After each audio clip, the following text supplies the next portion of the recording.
into day 3 of 2025. And I'm already benching people for telling me that my intro is too long.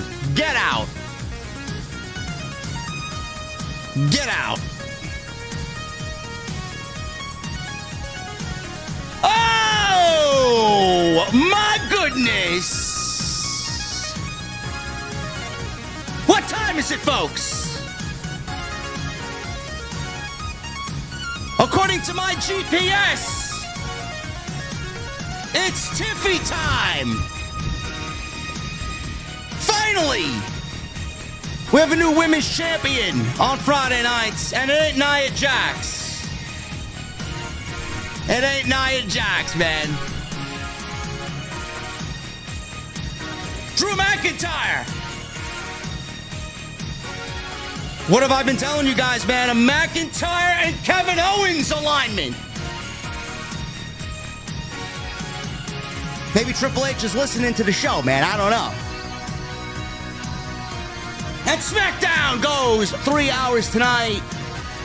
Couple of changes.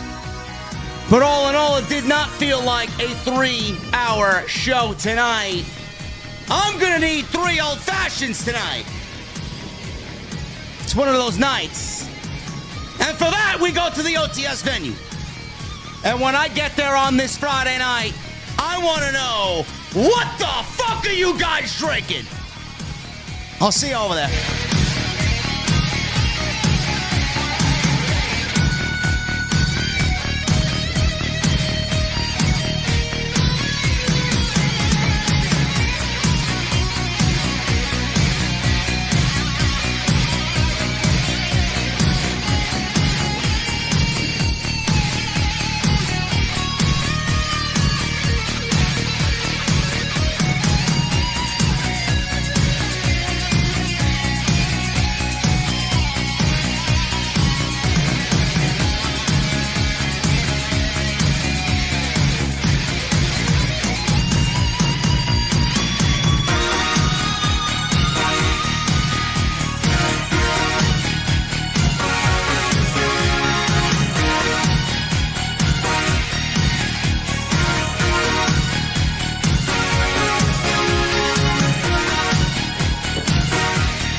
Why has Triple H been so successful?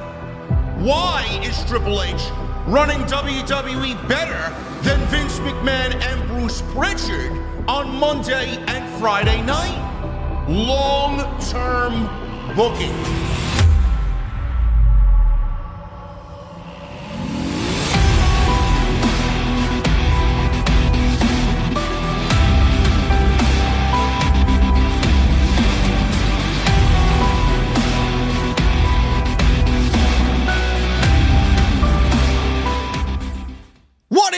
Guys, thank you so very much for joining me right here on Off the Script. This is your Friday Night SmackDown post show for January 3rd, 2025. I am your host, JD from New York. Again, I'm on Dynamite. Holy shit, man. I haven't changed this. You know, we're going upstairs, man. We're going upstairs. I don't know why I haven't changed my mother's basement, man. Jesus fucking Christ. This is why I need Jesse on every show, huh? You guys love Jesse. I might as well bring him on here 5 days a week, man. This is your Friday Night SmackDown post show right here on Off the Script. It is January 3rd, 2025. I am your host, JD from New York. As always, coming to you live from the OTS venue. Thank you guys so very much for joining me on your Friday nights, wherever you may be. I don't know why I haven't changed that layout, man. I got the reason is because I have all these layouts from DV8, and just in case I got a backup like this, I'm in the venue, Jesse doesn't want to be on the show, or if he wants to bounce early, I can bounce back and forth between the layouts. So I got one set up for TNT, and I got one set up for Dynamite, and the other is just a solo layout. So after the holiday season, I just haven't changed it. I haven't changed it, man. We'll get right on that. We got to get somebody to fix that, man. I may have to dump him. I don't know. I'm just going to blame him. Going to blame Jesse for all my mistakes here in the venue. But I'm glad you guys are joining me here on Friday night, man. SmackDown, I was a little worried coming into tonight's episode of SmackDown because we have gotten, as a community, we've gotten very comfortable with 2-hour shows. Monday night in October went from 3 to 2 hours for Monday Night Raw. Friday Night SmackDown remained 2 hours, even in the era of 3-hour Monday Night Raws. We haven't had a 3-hour SmackDown in many, many, many years. And tonight was the official, I wouldn't say official, the unofficial start, officially, of the Paul Levesque era. Triple H and the Paul Levesque era has begun. It officially kicks off on Monday night, January 6th in Los Angeles. Netflix and the premiere of Monday night on Netflix. But tonight we were partying in Phoenix for Friday Night SmackDown, and SmackDown moved from 2 hours to 3 hours. And I was worried about how SmackDown was going to operate with the roster that they have and the transfer window that we really haven't gotten any answers on. Now, we've seen Raw superstars come over from Monday night to Friday night, and we have made predictions on who was going to be moved from Raw to SmackDown and SmackDown to Raw, who was going to get called up. And it looks like from what we have seen so far, the most notable names that are going to be moved and shifted over to Friday night are going to be Sami Zayn, Jey Uso, and Drew McIntyre. Those were the three names that showed up on tonight's show. And those are the three names tonight that made a whole world of a difference in what happened on Friday Night SmackDown tonight. Now, I'm sure there's going to be more names to be added and more names to be moved around. There's going to be call-ups. We may get one or two superstars coming from NXT to SmackDown and to Raw. We have to wait and see. But SmackDown is going to do a lot better if they could shift the brand and the rosters a little bit differently from what we used to see, or what we have been used to seeing.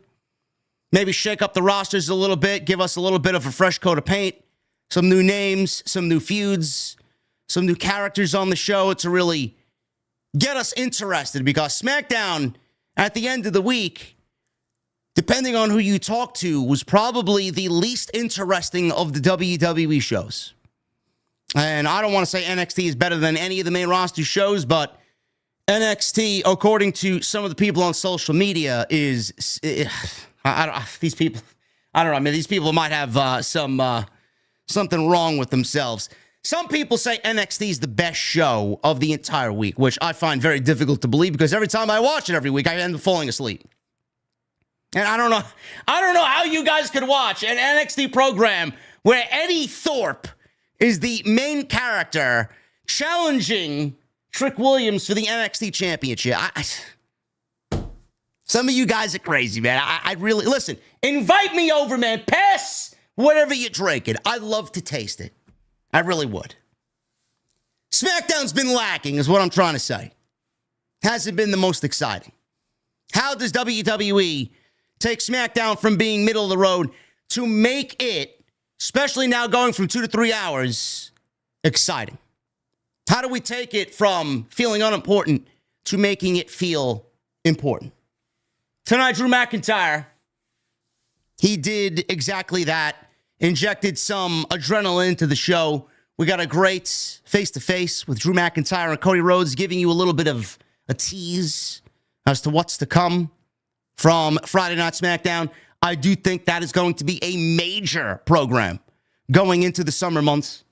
Kevin Owens obviously continuing to build his match with Cody Rhodes going into the Royal Rumble. They got that big ladder match coming up in Indianapolis where the WWE Championship and the Winged Eagle Championship will be hanging and defended at the Royal Rumble in a ladder match between Owens and Rhodes. I thought what they did there was build nicely to the Rumble while also planting a nice little seed for what is to come with McIntyre moving over eventually to Friday Night SmackDown. Not only to go after Cody Rhodes and the WWE Championship, but obviously first and foremost to take out the Bloodline and take care of Roman Reigns. So that's why he's going to be moved from Monday to Friday. Like what's going on there. Sami Zayn, he's throwing his name into the Bloodline 2.0 business even after War Games. He's teaming with Jay and Jimmy Uso tonight against the Bloodline 2.0. Solo Sikoa, Jacob Fatu, and Tama Tonga. This is all hyping up and building to Monday where we're going to see the Ulafala on the line. And it will be Solo Sikoa putting that Ulafala on the line against Roman Reigns in Tribal Combat on the debut of Monday Night Raw on Netflix.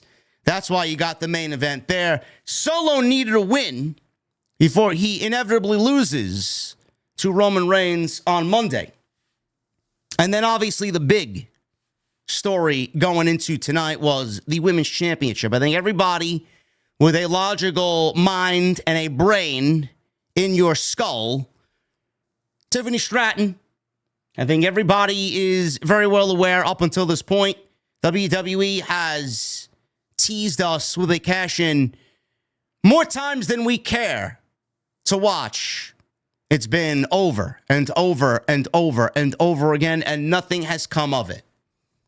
And tonight, we finally got the payoff. We finally got the cash in. We finally got the title off of Nia Jax.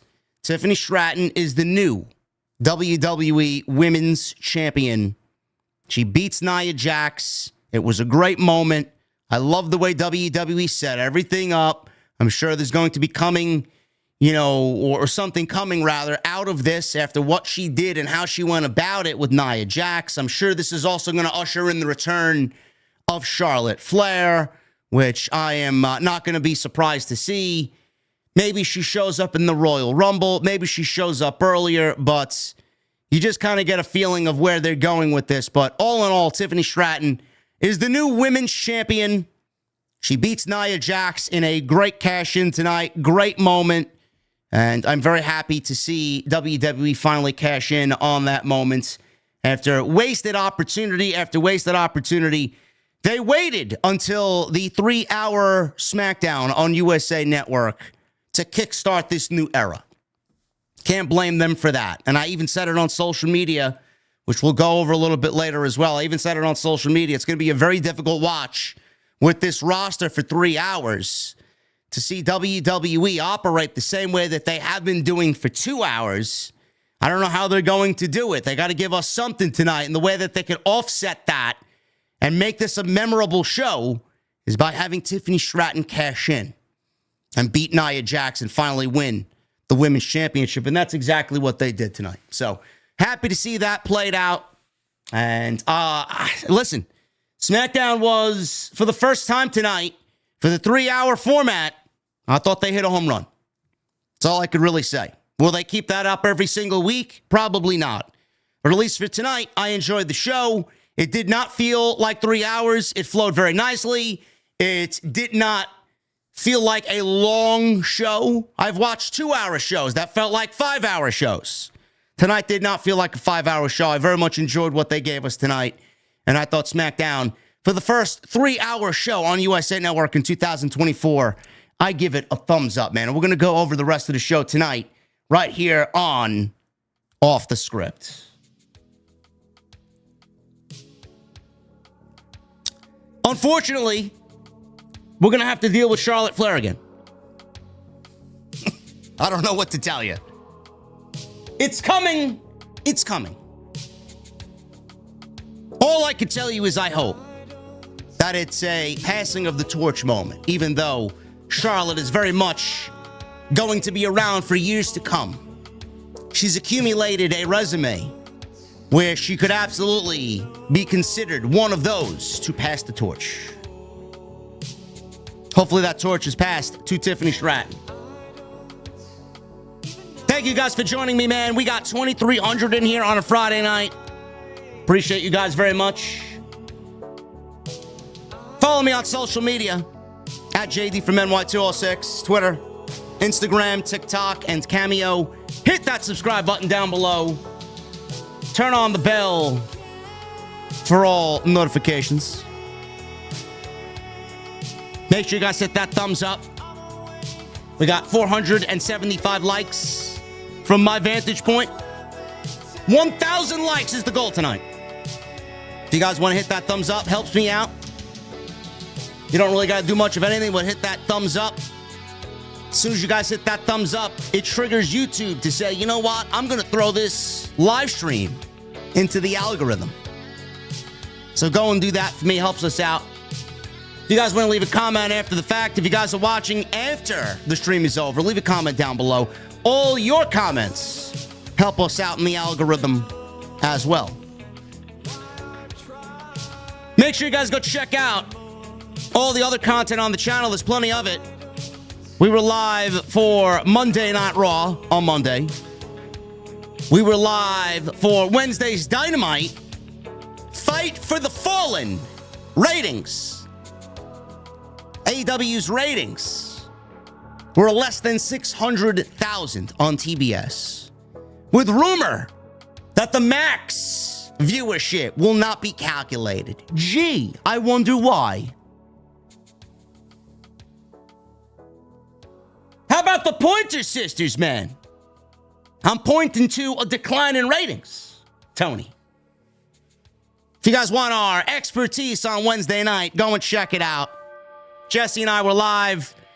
The post show is over 41,000 views on Wednesday.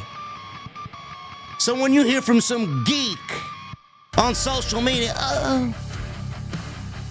nobody watches JD. Clearly the numbers say otherwise. Nobody likes to watch somebody who reviews the show for 3 hours after they watch it for 3 hours. The numbers say otherwise. And the numbers on Monday will say otherwise when we have 7,000 large on this stream. I don't know what to tell you, man. I don't know what to tell you. I'm fucking great at what I do.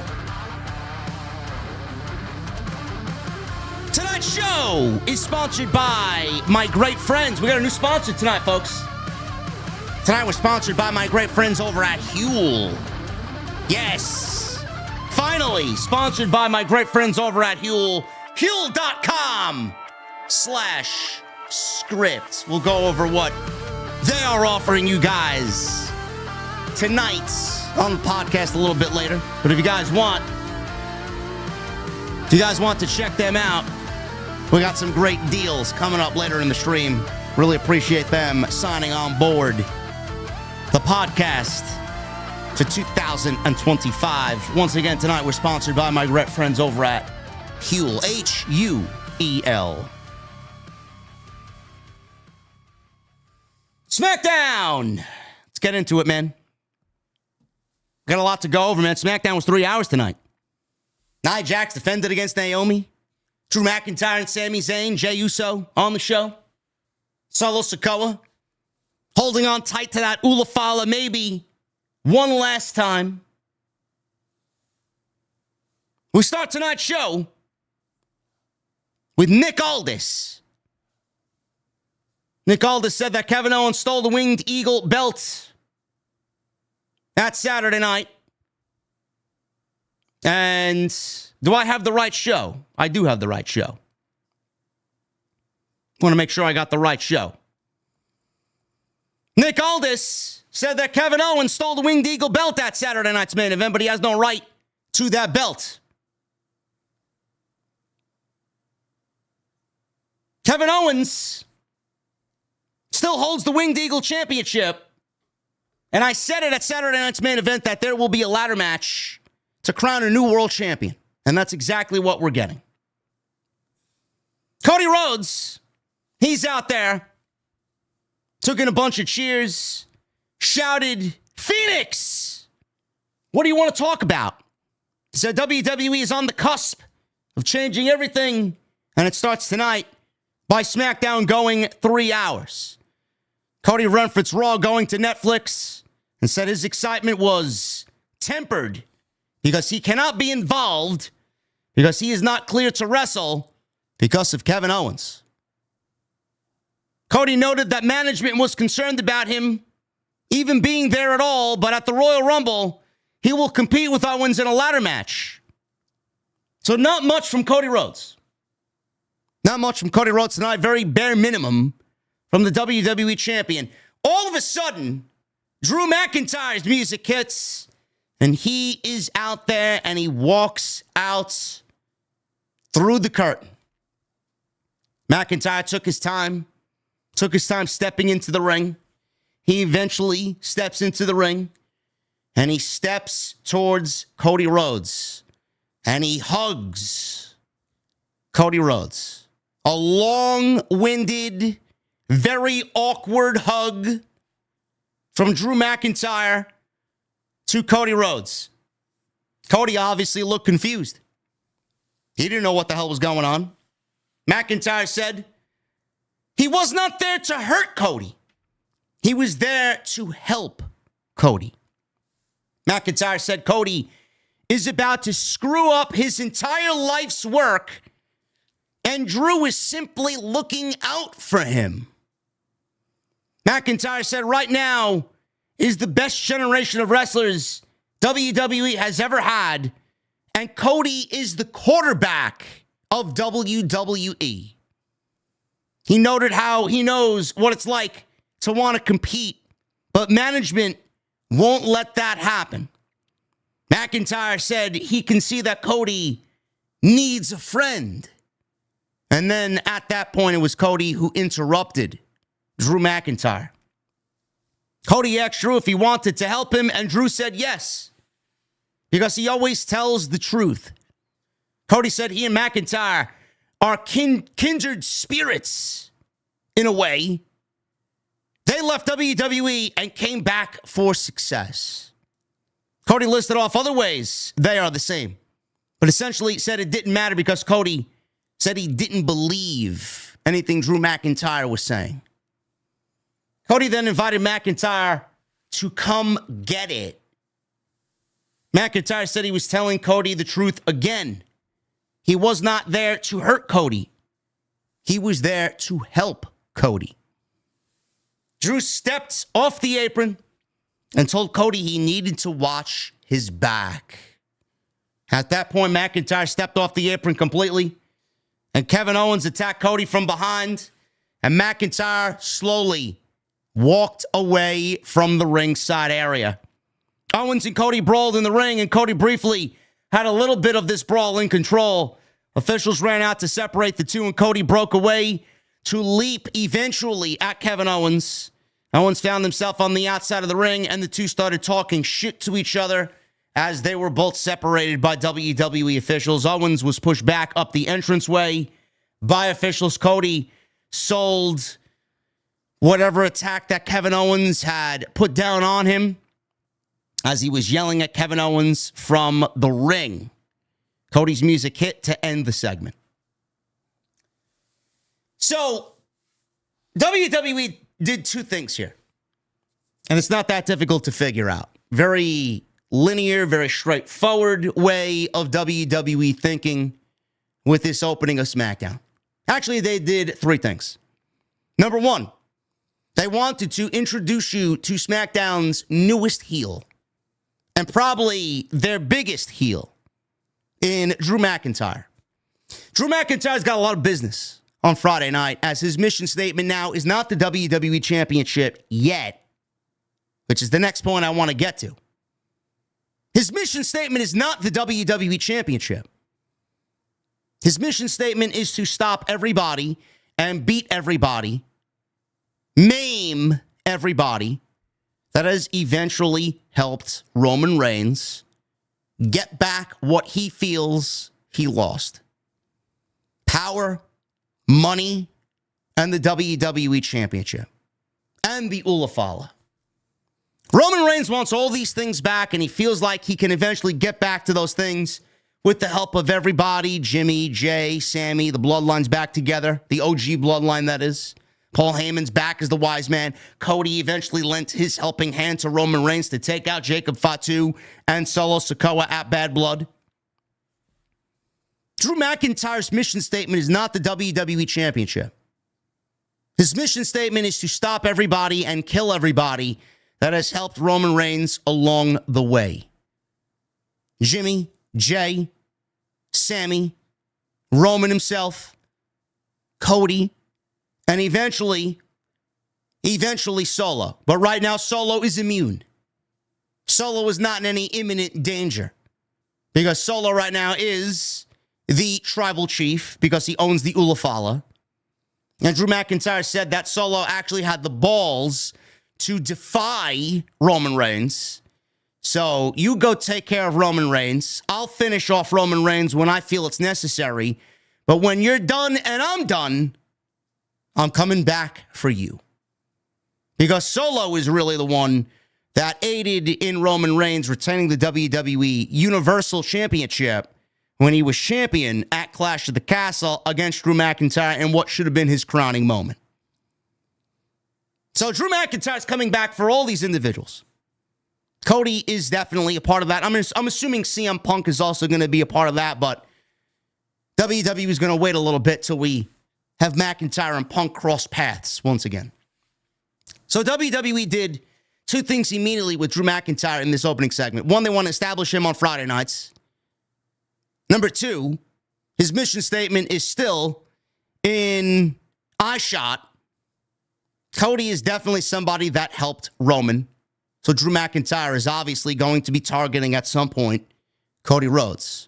It's not the WWE Championship that he cares about right now. He wants to take care of business first before he actually goes and does that. Cody, to him, may be his final boss. He wants to take out the Bloodline first and then go and get the WWE Championship from Cody Rhodes, being that Cody has helped Roman, and coincidentally, Cody is the WWE Championship, which I'm assuming Drew McIntyre, at the end of all of it, even though he says he doesn't want it, eventually wants it because that's exactly what was taken from him. The third thing that they did here is potentially tease you with an alliance. And I mentioned this a few weeks ago. It would be very interesting. And I've been calling for Drew McIntyre before anybody in the community even said it. Said it in front of Solid Monster on Tuesday Night Titans. This was months ago. Drew McIntyre, I said it going into Hell in a Cell. You guys can go and reference the videos and the live streams and where I said it. Drew McIntyre and Cody Rhodes is a plan, for sure. But even before we got that tonight, I said, Cody Rhodes, he's going to need something after he inevitably retains the championship coming out of WrestleMania. He's not losing that championship. He's not. I don't see him losing that championship for a little bit of time. But Drew McIntyre, Cody's eventually going to need some top-tier challengers. Drew McIntyre going into Hell in a Cell, I think we all figured he would lose to CM Punk inside Hell in a Cell. So we got McIntyre winning the first match. Punk won the second match. And then we got Punk winning the third match. So he ended up winning the 3-match series. I said, it's going to be really, really difficult to keep these guys apart because even though they went into Hell in a Cell, I don't think that's going to be enough to keep them separated, especially if they're on the same brands. What's going to cause Drew McIntyre to not want to go after CM Punk on Monday nights if they are operating on the same brand? So they moved McIntyre over to SmackDown. And McIntyre is now targeting Bloodline. I like it. Who else is targeting Bloodline? Kevin Owens. They got a common enemy. And coincidentally, they're both bad guys. They got a common enemy. McIntyre and Owens, could be looking at the formation of a new stable, a new group, a new alliance. Who else is targeting Bloodline? Who else has a problem with Roman Reigns? Oh, yeah, that's right. Seth Rollins. We don't know if he's going to end up on Friday night. But Seth Rollins has already made a mention of Roman Reigns on multiple occasions that he will do nothing to aid in Roman Reigns getting his power back. And under no circumstances will he be teaming going into Survivor Series with Roman Reigns, denying Sami Zayn twice. So this was only step one, McIntyre and Owens. McIntyre didn't have any problem whatsoever with Kevin Owens attacking Cody Rhodes. He almost looked like he welcomed it. Who's to say Seth Rollins also doesn't get involved eventually? We could be looking at the formation of a McIntyre, Owens, and Rollins group on Friday Night SmackDown. Rollins obviously operating on Monday. Who's to say he doesn't show up and align with them at some point later in the year? Do you also know who has a problem with Roman Reigns? Somebody by the name of Randall Keith Orton, who is out right now due to injury. The pile driver that has left him injured and off television for weeks. Is Randy Orton going to come back as a babyface? Or is he going to come back after watching from afar and seeing everything that happened? Is he going to align with Cody? Or is he going to align with the same people that have the same mission statement? Is he going to align with the people that want to take out the Bloodline? The same Bloodline that took Randy Orton out for 18 months. At the end of all this, there's only one villain in the story. It's not Drew McIntyre. It's not Kevin Owens. It's not Seth Rollins. It's Cody Rhodes. Cody is the reason for all of these things happening around him. Cody is the villain in his own story. Cody is the reason why everybody is angry. Very angry. And that anger is only going to magnify as we get closer to WrestleMania. So when you want to know why, all Cody Rhodes has to do is look himself in the mirror. Now, I don't know if all that's going to come to fruition.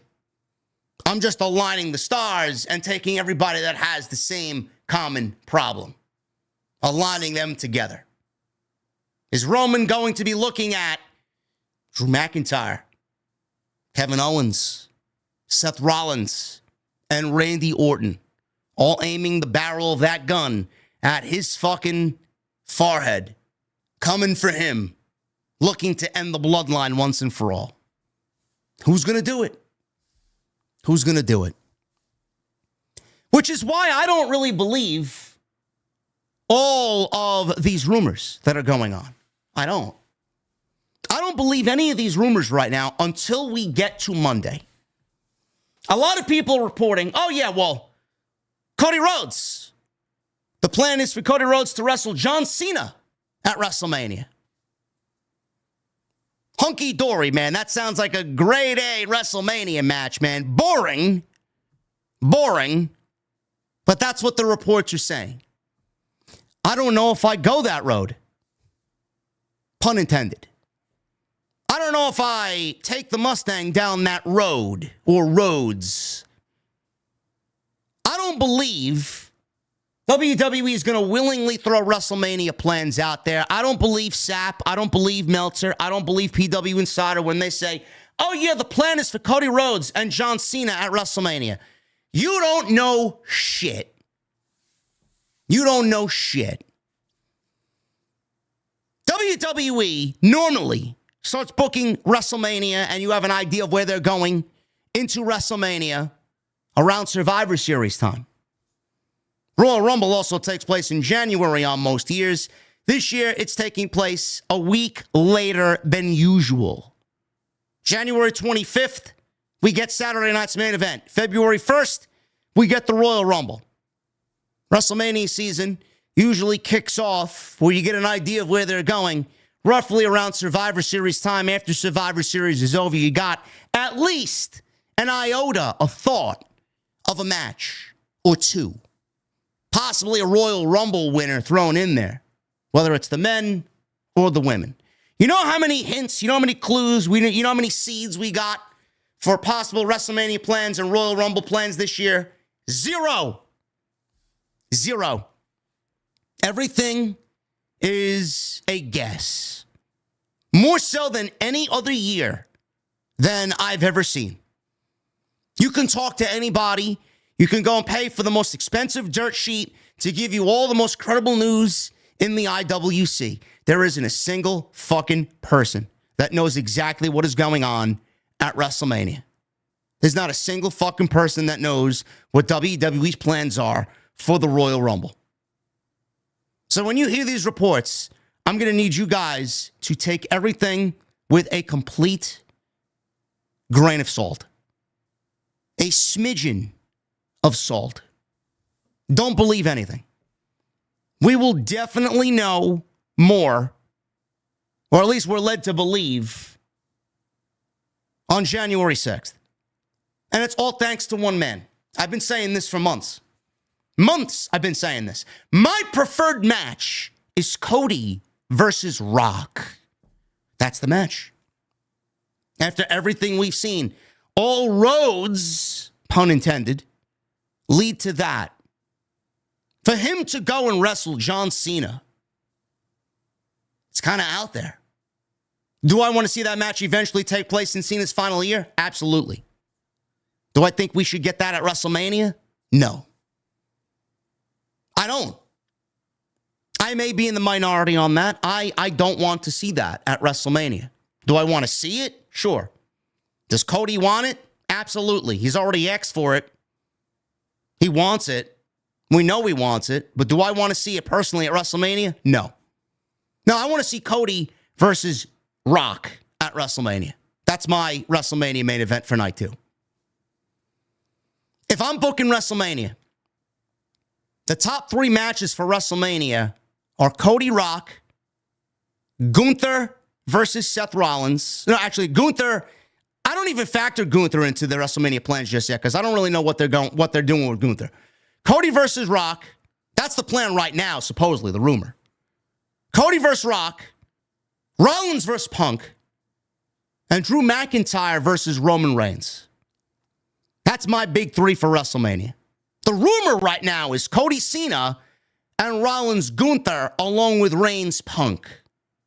That's the rumor, which is fine. I think I like my card a little bit better. Cody Rock, Roman Drew, Punk Rollins. That's what I'm going with. Maybe Gunther gets LA Knight. We don't know. We don't know if LA Knight's going to move over to Monday Night Raw. We have no fucking idea. We don't know where Bill Goldberg's going to show up. We have no idea.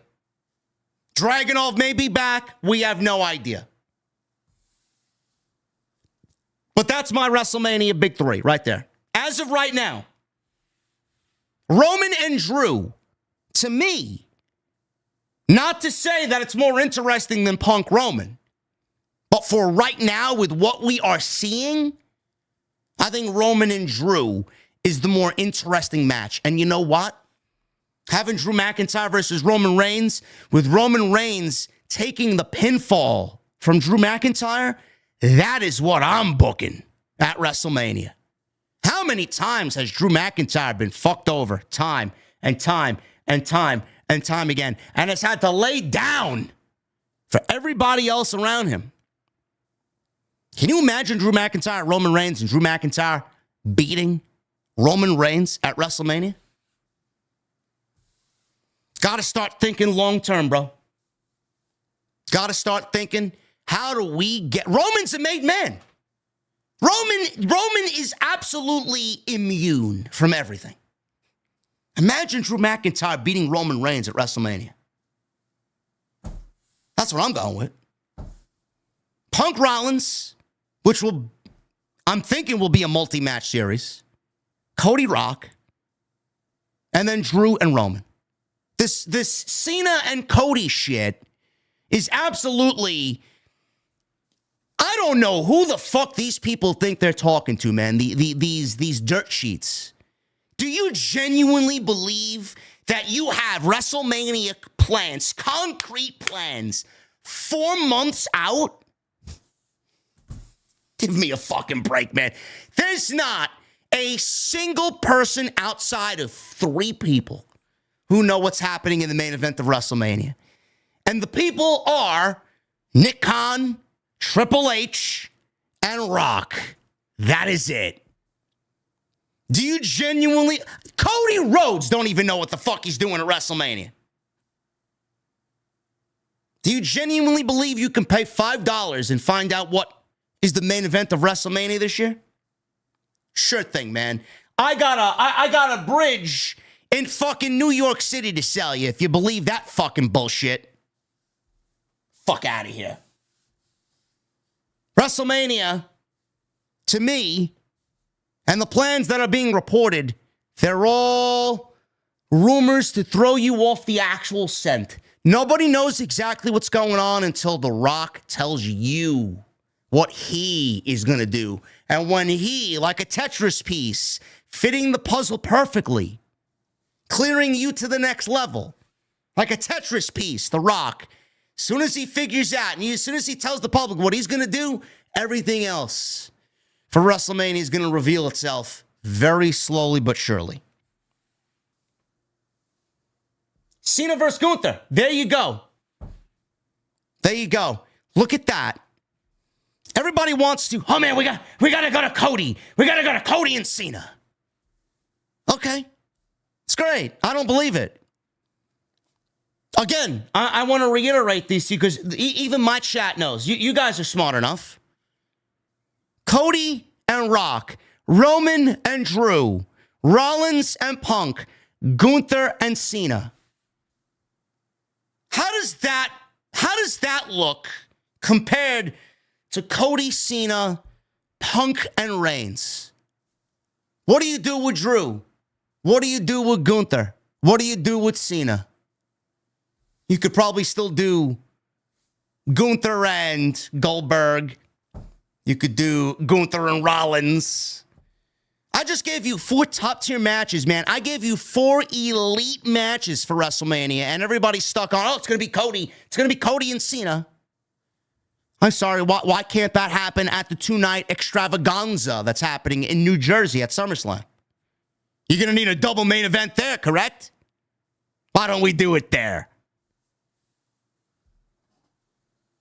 Braun Breaker versus Jacob Fatu. It's another match. I don't want to get into booking a WrestleMania card. I'm specifically talking about what we saw tonight with McIntyre and Cody. I could see McIntyre and Cody at some point later this summer. But that's what I'm going with. That was a great opening segment. It opened up several different avenues for WWE to go in, and it was a situation that really opened up several lines of questioning. I liked it very much. One big thing that WWE did tonight, and it was obviously very apparent with the opening segment, WWE not only shifted from 2 to 3 hours on Friday night, SmackDown now has a new ring mat. There is a blue ring mat that seems to be official for Friday Night SmackDown. A lot of people were up in arms about this. Oh, I don't like it. Oh, it's a clashing color with the rest of the ring and the ringside area. It's too bright. WWE should go back to just doing white. It looks like WWE has a talking segment for 3 hours of a Friday Night SmackDown. I can't get used to it, blah, blah, blah. I didn't really mind it. I'm going to be upfront and honest with you. I didn't really mind the blue ring mat on Friday Night SmackDown. It did not bother me as it bothered other people. Would it be my first choice? The answer is no. The answer is no. I always feel, and even this in my personal life, subtlety is important. You don't want to go too much. You don't want to overwhelm too much. Subtlety is very important. And I believe that wholeheartedly. Would I have gone with the full blue ring mat? No. What I would have done is either one of two things. One, keep the white ring mat and do a white rope with the middle rope being blue and then a bottom rope being white. So you would do white, blue, white with a white ring mat. The blue and the blue being the middle rope would be eye-catching enough to give you the blue to signify that it's Friday Night SmackDown. Subtlety. If you even wanted to go a step further, you could do that and maybe have a nice blue trim around the ring apron. Blue with black. And then have the blue middle ring rope to give you a white, blue dynamic instead of having a blue ring mat that just takes up the entire eye shot. That would have been either one of two ways to go about it. Now the rumor is that Monday Night Raw is going to get the same treatment as Friday Night SmackDown with a red ring mat. I hope to God that's not the case because red is a little bit more dominant of a color than blue is. And I don't really think that a red ring mat for a 3-hour show weekly is going to be the most eye-catching, attractive option for WWE. And I am going to say the same thing in regards to what I just told you. Subtlety is key. White with red trim with a black ring apron with the Red Raw logo. Or you could do just nothing at all. No red trim around the ring apron. Just give me a red ring rope. That's it. So you do white, and no red trim around the ring apron and just leave it at that. I don't know what WWE is going to do. I really don't. I could see WWE adding sponsors across the ring and on the ring mat for Netflix. I could absolutely see that being the case. I'm expecting that, to be quite honest with you. On the turnbuckles, I could expect it on Monday night. It's going to be their $5 billion baby. But subtlety is key. I did not mind it for tonight. I would like if WWE differentiated the shows for sure to give you a different feel. If they're not going to change the ring entrance and the stage and everything's going to look primarily the same from one show to the next, different colors to signify the difference in the brand is great. But subtlety is very important. I don't think a blue ring mat is truly the way to go about it. Shinsuke Nakamura. He did not defend the title. This was a non-title match. For Andrade, I think a lot of people wanted this to be a United States Championship match. This was a non-title match. And if Andrade did win here, he would be in line for a future United States Championship match. Don't know what he did to get here, but he's got a non-title match with Shinsuke Nakamura, and oh my goodness.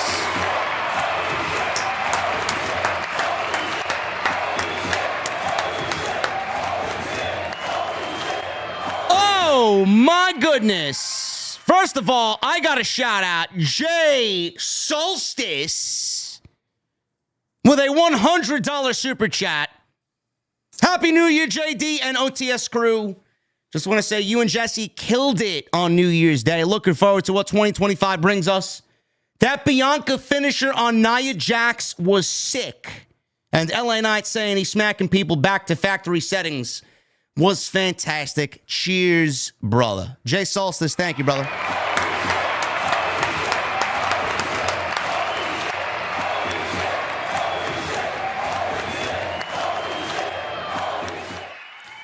And we got a follow-up by Jason Barker with a $100 super chat. He says the main event of WrestleMania is likely a piece of crab meat that you can't get in the crab claw. Once The Rock, who is the scissors, and Triple H can figure out how to get him, the meat will reveal itself. I want the meat to reveal itself. Jason, that is certainly a way to go about thinking about the WrestleMania main event. Not one that I would use, nor do I eat seafood. But I commend your creativity, and I got to give you a round of applause just for that.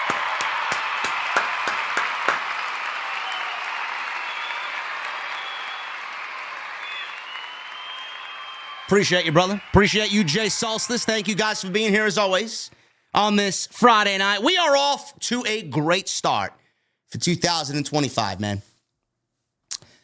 Nakamura. I was worried about this match because when Nakamura got his introduction, he did not really get much of a reaction. Nakamura's entrance is so eye-catching that people don't really react. I guess maybe that's what they're going for. You just watch and you stare and you listen to when Nakamura comes out. It's more of a ooh and ah type entrance. Whereas his old entrance was him, very flamboyant, very animated. And you got the great theme, people humming along and singing along. This one is certainly not that, for sure. So he's out there. He makes his entrance. Andrade makes his entrance.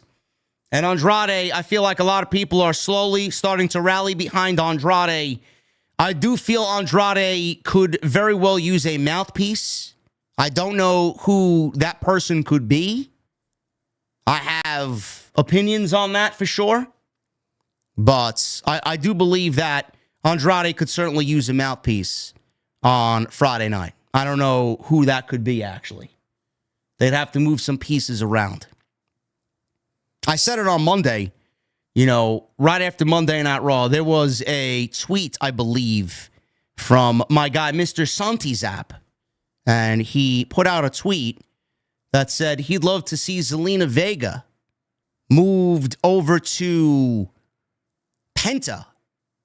She betrays the LWO and joins Penta because Pentagon Jr. is making his debut on Monday Night Raw very soon. And that she would be the mouthpiece for Pentagon Jr. I would go a step further. Actually, I would move Zelina over to SmackDown. I would have her wrestle in the women's division on SmackDown, give another body to that division. And I would have her join or rejoin Andrade and be his mouthpiece on Friday night. I thought they were an absolutely perfect pairing when they were together. Vince untimely broke them up. As far as Pentagon, I've said this once and I'm going to say it again. I would absolutely lobby for Triple H to bring in my guy Jose the Assistant, who managed Roosh and LFI on AEW television. He managed Andrade when he was over there. I would even be okay with him with Triple H bringing in Jose to manage Andrade if they didn't want to move Zelina Vega over to Friday night. Zelina could absolutely go and manage Penta if they wanted to keep her on Monday night. Bring in Jose and have him manage Andrade on WWE television. The guy looks great. He's got a great body. He's actually wrestling on the indies. He was great for the act. He looks the part. He can talk. I don't know why WWE isn't going to the lengths to get Andrade what he needs. He needs some solid representation. And I'm always going to say that. So I would be in favor of a move like that for Andrade. This was a very good match. It went 9 minutes. I didn't really think that Andrade would get a championship match, as all signs point to a rematch with LA Knight. But that's exactly where they're going here. So we'll pick it up. Andrade draped over the second rope. Nakamura landed a German suplex. And then he heads to the top rope and drops a big knee right across Andrade's head. Nakamura ripped the top turnbuckle cover off. Andrade collects himself. He dropkicked Nakamura into the exposed buckle and followed it up with his signature Meteora, which earned Andrade a 2 count. Andrade went to the top, landed his double miss and redo moonsault for a good near fall. Andrade set up for his finish, which he calls the message. Nakamura countered only for Andrade to land the spinning back elbow for another very close near fall. Andrade placed Nakamura on the top rope, but Nakamura blocked a superplex attempt and slammed Andrade's head on top of the ring post. So following that spot, Andrade was pretty much out on his feet, on his knees, and Nakamura from behind delivered the Kinshasa for the 1, 2, 3. Crowd started to get into it a little bit towards the end. They believed Andrade was going to get the upset victory over the champion and earn himself a championship match. That did not come as Nakamura wins clean as a whistle, and Andrade now goes to the back of the line. So I don't know what they're doing with Andrade. Hopefully he has a solid Royal Rumble. People could really look at him in a different light if he lasts a good 30, 40 minutes in the Royal Rumble. Kind of going that Iron Man route in the Royal Rumble in about 4 weeks. But a United States Championship, not going to happen. Unless they move him to Monday night and they shift him over to Monday Night Raw, which I think that would be great. If Zelina is over there and Penta is over there, then you could really do exactly what I mentioned and have Zelina turn on the LWO and align her with Andrade. I think he could absolutely use a shift over to Monday Night Raw. After the match is over, Nakamura is holding up the United States Championship, LA Knight's music hit, and he runs to the ring and he starts beating up Shinsuke Nakamura. LA Knight put the boots to him.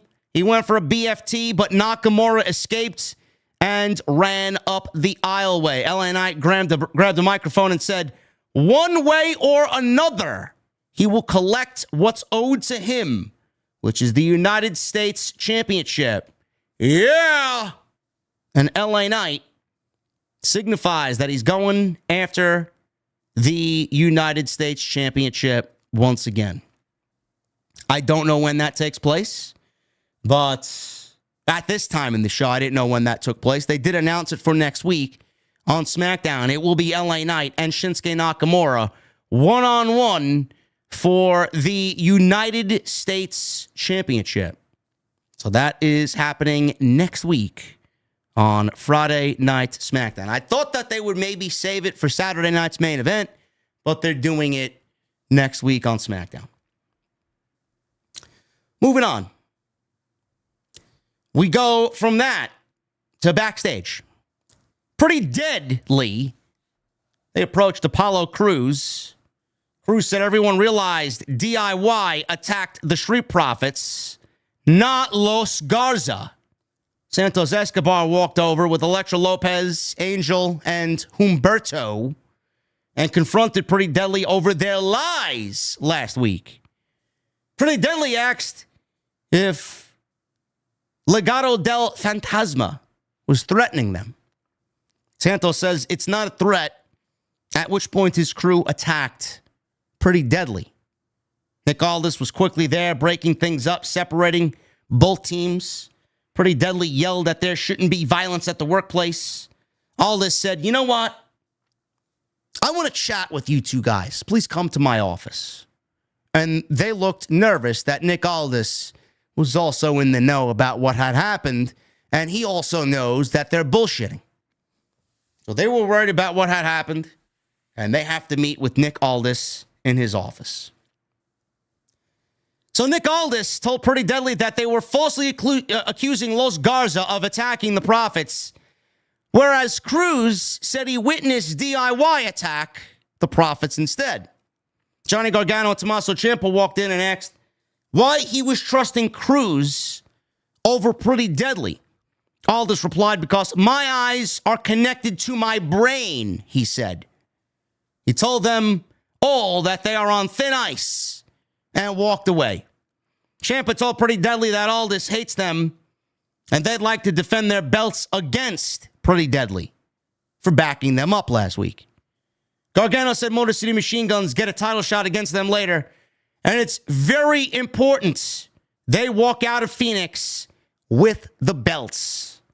He strongly implied at this point, A, if they do help them, they get a title shot next, and B, the only way that they get a title shot is if they help them beat the Motor City Machine Guns tonight in their title defense.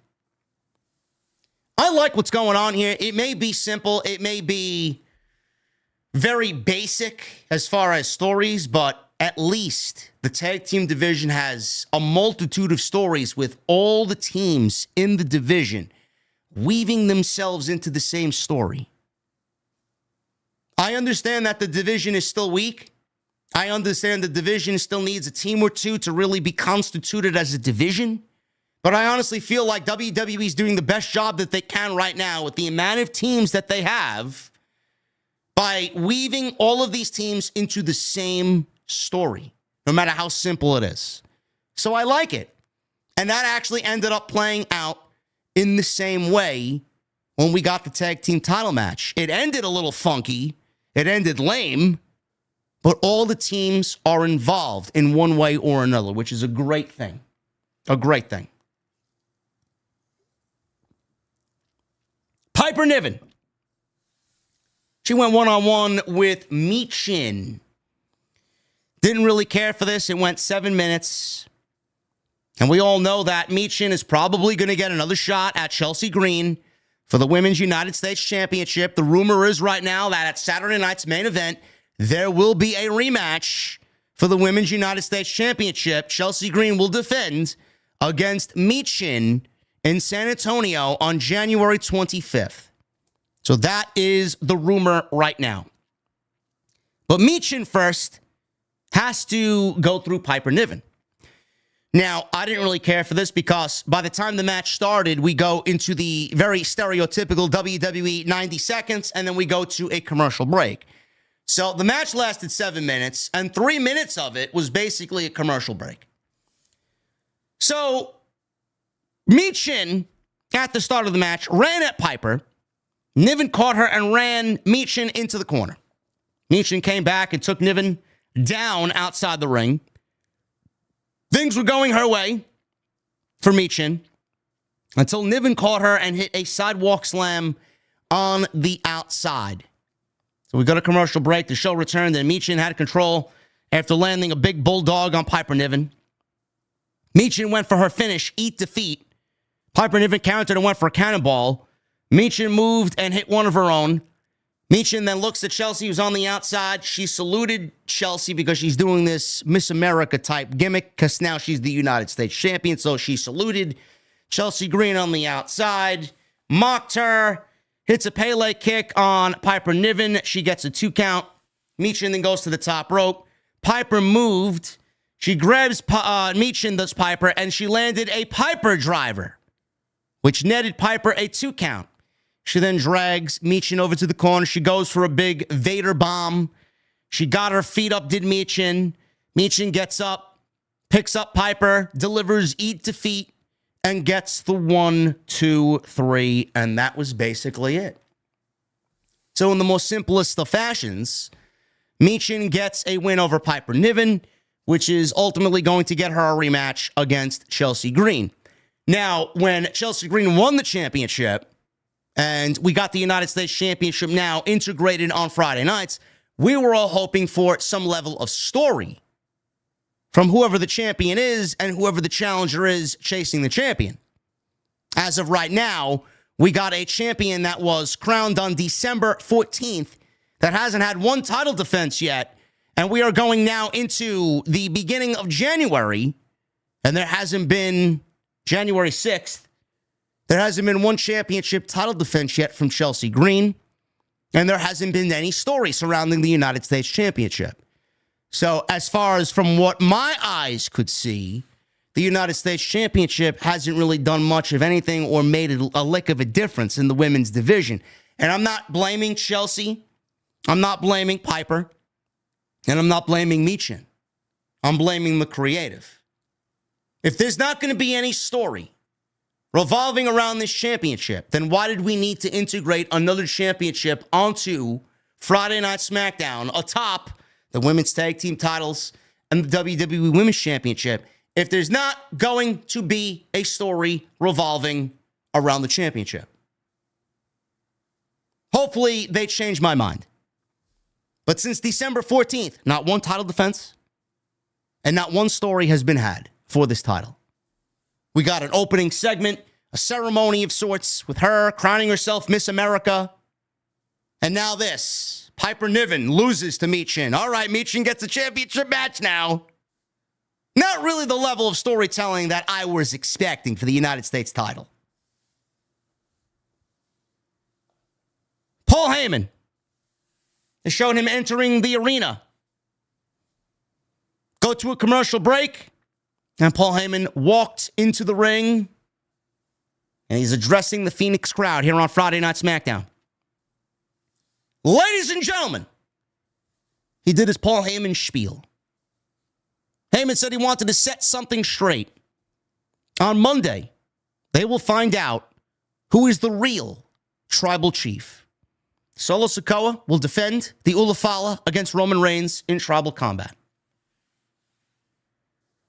Heyman said Reigns and Heyman trained Solo to become the next tribal chief, but not right now.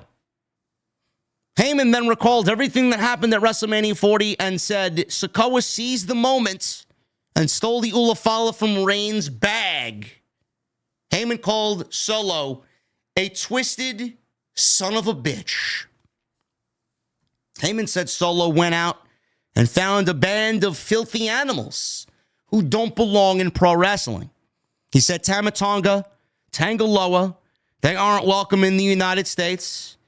He also said Jacob Fatu is also not welcome in the United States, and he's also not even welcome in the United States prison system. I like that line. Just goes to show you how they are presenting Jacob Fatu as a fucking savage. He's not even welcomed in the United States prison system. Hopefully they make some room for Vince McMahon. Though I'm losing hope on that week by week, month by month. Heyman said on Monday, there must be a winner and there must be a loser. Heyman said the only tribal chief, Roman Reigns, will win on Monday. Heyman started walking out of the ring. Solo's music hit. He comes out, and he was alone. No Tama Tonga and no Jacob Fatu. Solo makes his way to the ring, and he stood side by side with Paul Heyman. Crowd chanted OTC, OTC. Heyman says he was about 10 seconds away from pissing his pants because the last time they did this thing in the ring, Solo had Heyman put through a table inside Madison Square Garden. Solo put his hand out, meaning that he wants the microphone. Paul Heyman delivered the microphone very gingerly to Solo Sikoa. Solo sucks chants ringing out in Phoenix. Solo told Phoenix, acknowledge him. Solo said it was time for Heyman to come to terms with the truth. Solo said Heyman owes CM Punk a favor, and now Solo was asking Heyman for a favor. He wants Paul Heyman to hold the Ulafala on Monday during tribal combat. Solo said if Roman Reigns wins, Heyman will put the Ulafala around Roman's neck, and Solo will acknowledge Roman as the tribal chief. However, Solo says when he beats Roman, and he will. That's what he said. That's not what I'm saying. Solo says he will beat Roman. Heyman will have to put the Ulafala around Solo's neck, and that means he owns Paul Heyman, and Heyman will be Solo's wise man forever. At that point, Solo said Roman will have no choice but to finally acknowledge him. Heyman got the microphone back from Solo. Heyman laid the microphone down on the mat before leaving the ring. And that was the way the segment came to a close. First things first. Nobody could sell a storyline like Paul Heyman. It's great to get him back on television just for that fact and that fact alone. Number two, they gave you a little bit of backstory as to why Solo Sikoa holds the Ulafala and when it happened and why it happened. Paul Heyman said that Roman Reigns and Paul Heyman himself were training Solo Sikoa to be the next tribal chief. This is not just words out of Heyman's mouth tonight. They already planted that in the viewer's mind very early on with the way that they presented Solo Sikoa, the fact that he didn't really speak when around Roman Reigns, the fact that he acted more like a bodyguard than anything. He was basically the right-hand man of Roman Reigns. And Roman Reigns acknowledged at one point or another on television while he was the Universal Champion that Solo Sikoa would be the next in line to be the leader of the Bloodline. Paul Heyman gave you just a little bit of backstory as to why and where all of this went wrong. Third, They gave you a little bit of unpredictability going into Monday Night Raw. I think a lot of people are expecting Roman Reigns to walk out with the Ulafala. We don't really know. We don't really know. Rock could be there. We don't know if Rock is going to play a factor into that with the rumors that Rock is not going to be at WrestleMania. Rock is going to be at WrestleMania. Nobody knows what WrestleMania is going to be until The Rock says so. The Rock basically admitted to you last WrestleMania season that the reason why Netflix signed WWE for $5 billion to 10 years is because of him. So for him to not be on that first show, I just find it to be ridiculous. He will be there. What his role will be, I don't know. But he will be there.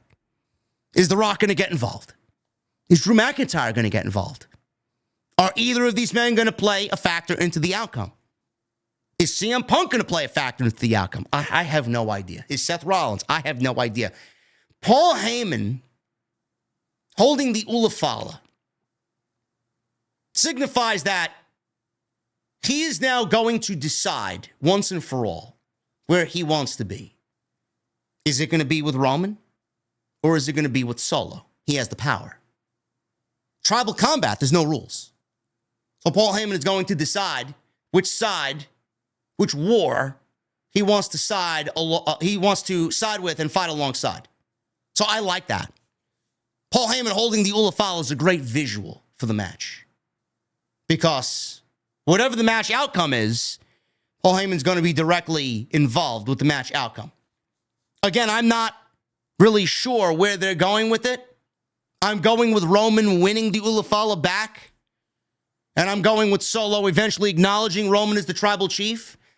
Because we all go back to the promo earlier in 2024 when it was over the summer. I don't know exactly where and when, but it was Solo Sikoa and Tama Tonga in a backstage segment. And it was Solo telling Tama Tonga that if Roman Reigns ever got the Ulafala back, this was probably leading more towards into SummerSlam. If Roman Reigns ever got the Ulafala back, I would acknowledge him as the tribal chief, and everybody in this bloodline would have to acknowledge him as the tribal chief. I don't think Solo is going to end up speaking for Tama Tonga and Jacob Fatu. I don't. I genuinely think that The Rock will take reins of the Ulafala, even though he's the high chief. Even though I think he's the high chief. Again, we don't know. We could ultimately get Rock and Roman at WrestleMania. We don't know. We don't know. And that would throw the WrestleMania card completely up for just whatever I had said in the beginning, completely different. We could get Rock and Roman. Rock would probably take control of the Ulafala, even though he's the high chief. He could give it to Jacob Fatu, as Jacob Fatu could be the leader of the new bloodline, which everybody had predicted months ago. A wild card option here could be Paul Heyman handing the Ulafala to The Rock and not even handing it to Roman. Paul Heyman could eventually find himself turning on Roman, which I would not find to be surprising whatsoever, because where was Roman while Paul Heyman was being bullied for months after WrestleMania? We could see Paul Heyman hand him the Ulafala. That could also be a situation that comes out of this match. Neither Solo or Roman get the Ulafala. It could be Paul Heyman handing the Ulafala to The Rock, even though he doesn't need it because he's the high chief, and the high chief is bigger than the tribal chief and the Ulafala. Again, I don't know where that would lead, but it would certainly open up people's imagination as to what Rock is going to be doing at WrestleMania. Again, we don't know.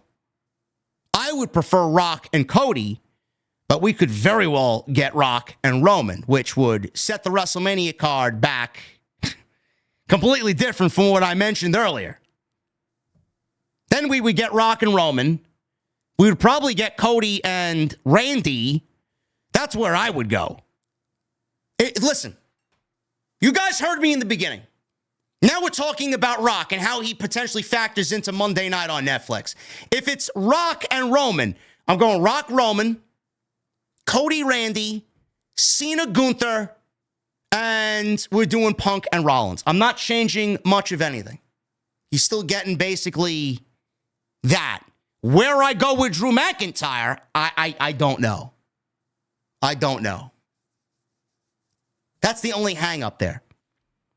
If you do Rock and Roman, Cena and Cody, Cena and Gunther, Cody and Randy, where do you go? Where do you go? I have no idea. See, that's Rock and Roman probably makes the WrestleMania card worse. And I'm being straight up honest with you. I like my original match, or matches, better than what I just gave you here. Again, he's the key to the kingdom. He's the key to the kingdom. Come Monday night, hopefully we'll know. Triple H said that Monday night is the official start to the road of WrestleMania. If that's the case, and that is the verbiage he used, then we find out at least one WrestleMania match and a direction for WrestleMania on January 6th. I just don't know where Drew McIntyre fits into those plans if Rock is going to go one-on-one with Roman. DIY. They defended the WWE Tag Team Championships against the Motor City Machine Guns. I enjoyed this for what it was. This was probably not only the best Motor City Machine Guns match that we've gotten so far since they've gotten to WWE, it seems to sound like they are getting better reactions as well.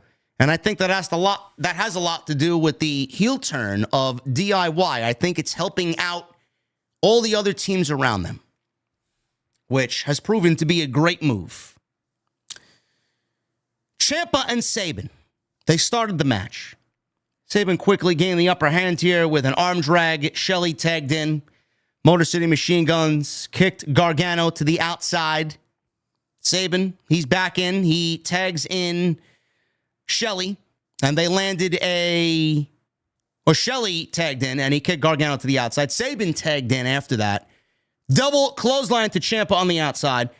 They ran the ropes. Gargano tagged himself in, and this led to Ciampa and Gargano being on the outside. Sabin then leapt through Shelley's legs and hit a suicide dive onto both members of DIY, and we go into a commercial break.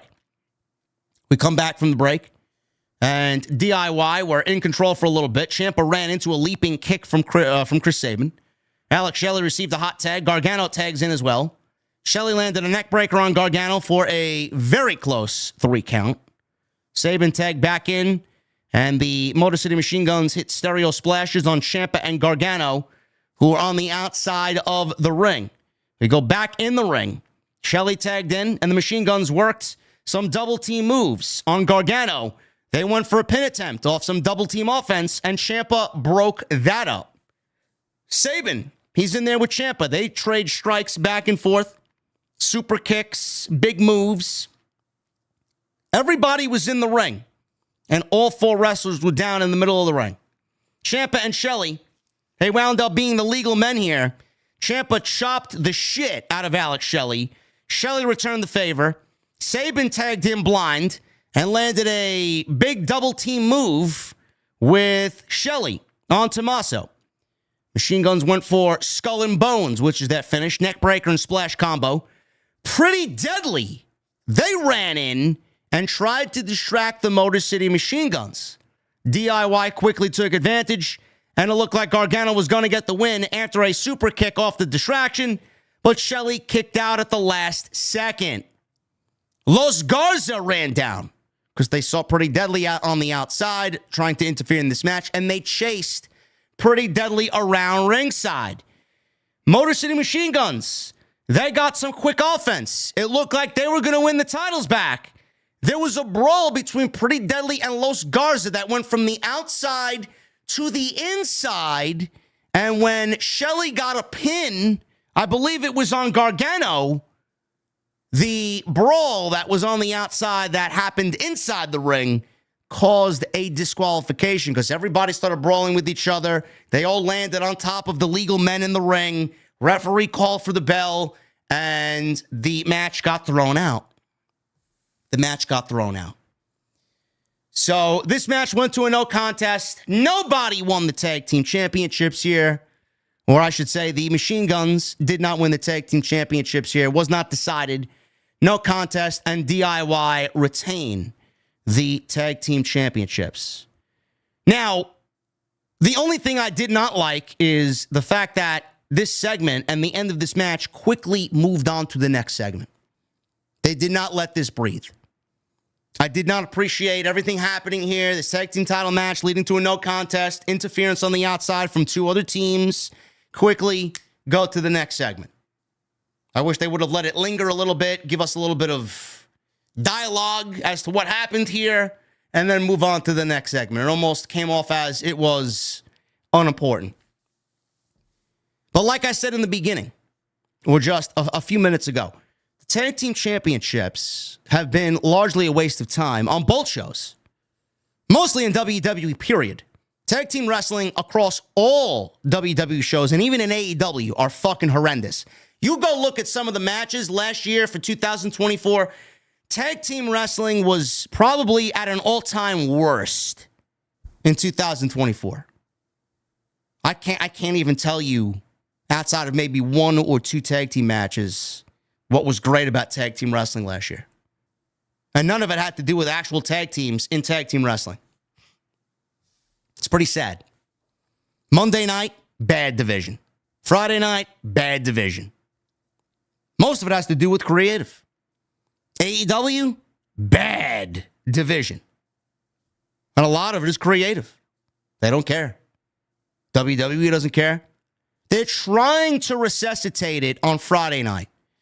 And the one thing I can appreciate is you got three top teams on Friday night all vying for the same thing. The championships are the most important thing to DIY, the Machine Guns, and the Street Profits. I can appreciate that. And in that same breath, WWE has integrated other teams because of a simple randomized attack, which happened. One team lied about what they saw. An outsider in Apollo Crews saw what really happened, and now there is mischief. And there are problems with everybody because the original three teams are now fighting, and then you got the liars who are caught in the middle of this trying to help the champions while everybody else is trying to uncover the truth and stand up for the truth. It's a simple storyline that involves every other team in the division. You get Pretty Deadly, who I'm not really a big fan of, involved. Los Garza, who's ice cold, involved. Now you're involving them with DIY, who's over, Machine Guns, who are hopefully getting over, and the Profits, who are over. I like it. It's simple and basic storytelling, yes. But it's something that we were not getting 6 months ago. So I can at least appreciate that. Do I hope that they add another team or two to the division? Sure. I do think that the division at 5 teams, I've said this for years, I can't constitute that and call it a division. 7, 8, 9, maybe. Then you can start really calling it a division. When you can get matches happening on a weekly basis between teams and not give us rematches every week, then you can start calling it a division. But it all starts and ends with creative. They could make it work with what they got. You just got to give me a reason to care. They're doing a decent job. Nia Jax. She was in the back preparing for Naomi. She was with Candice LeRae. They were talking in the locker room, and Jax wondered where Tiffany Stratton was. Started scratching my beard and said, okay, maybe that's a little hint that we may get a cash in here. Jax then told LeRae to make sure Bianca Belair doesn't interfere in her match later. Sami Zayn. He was walking backstage and ran into Carmelo Hayes. Zayn talked about how Melo ran away last week, and Melo said Zayn could get this work. Jay and Jimmy Uso showed up and asked Melo if he has a problem. Melo kind of blew it off. He eventually left. Zayn walked to get ready for the main event, and the Usos ran into Kevin Owens, who told the Usos they need to watch their back. I don't know. What did I say about Drew McIntyre? If Rock and Roman is the plan,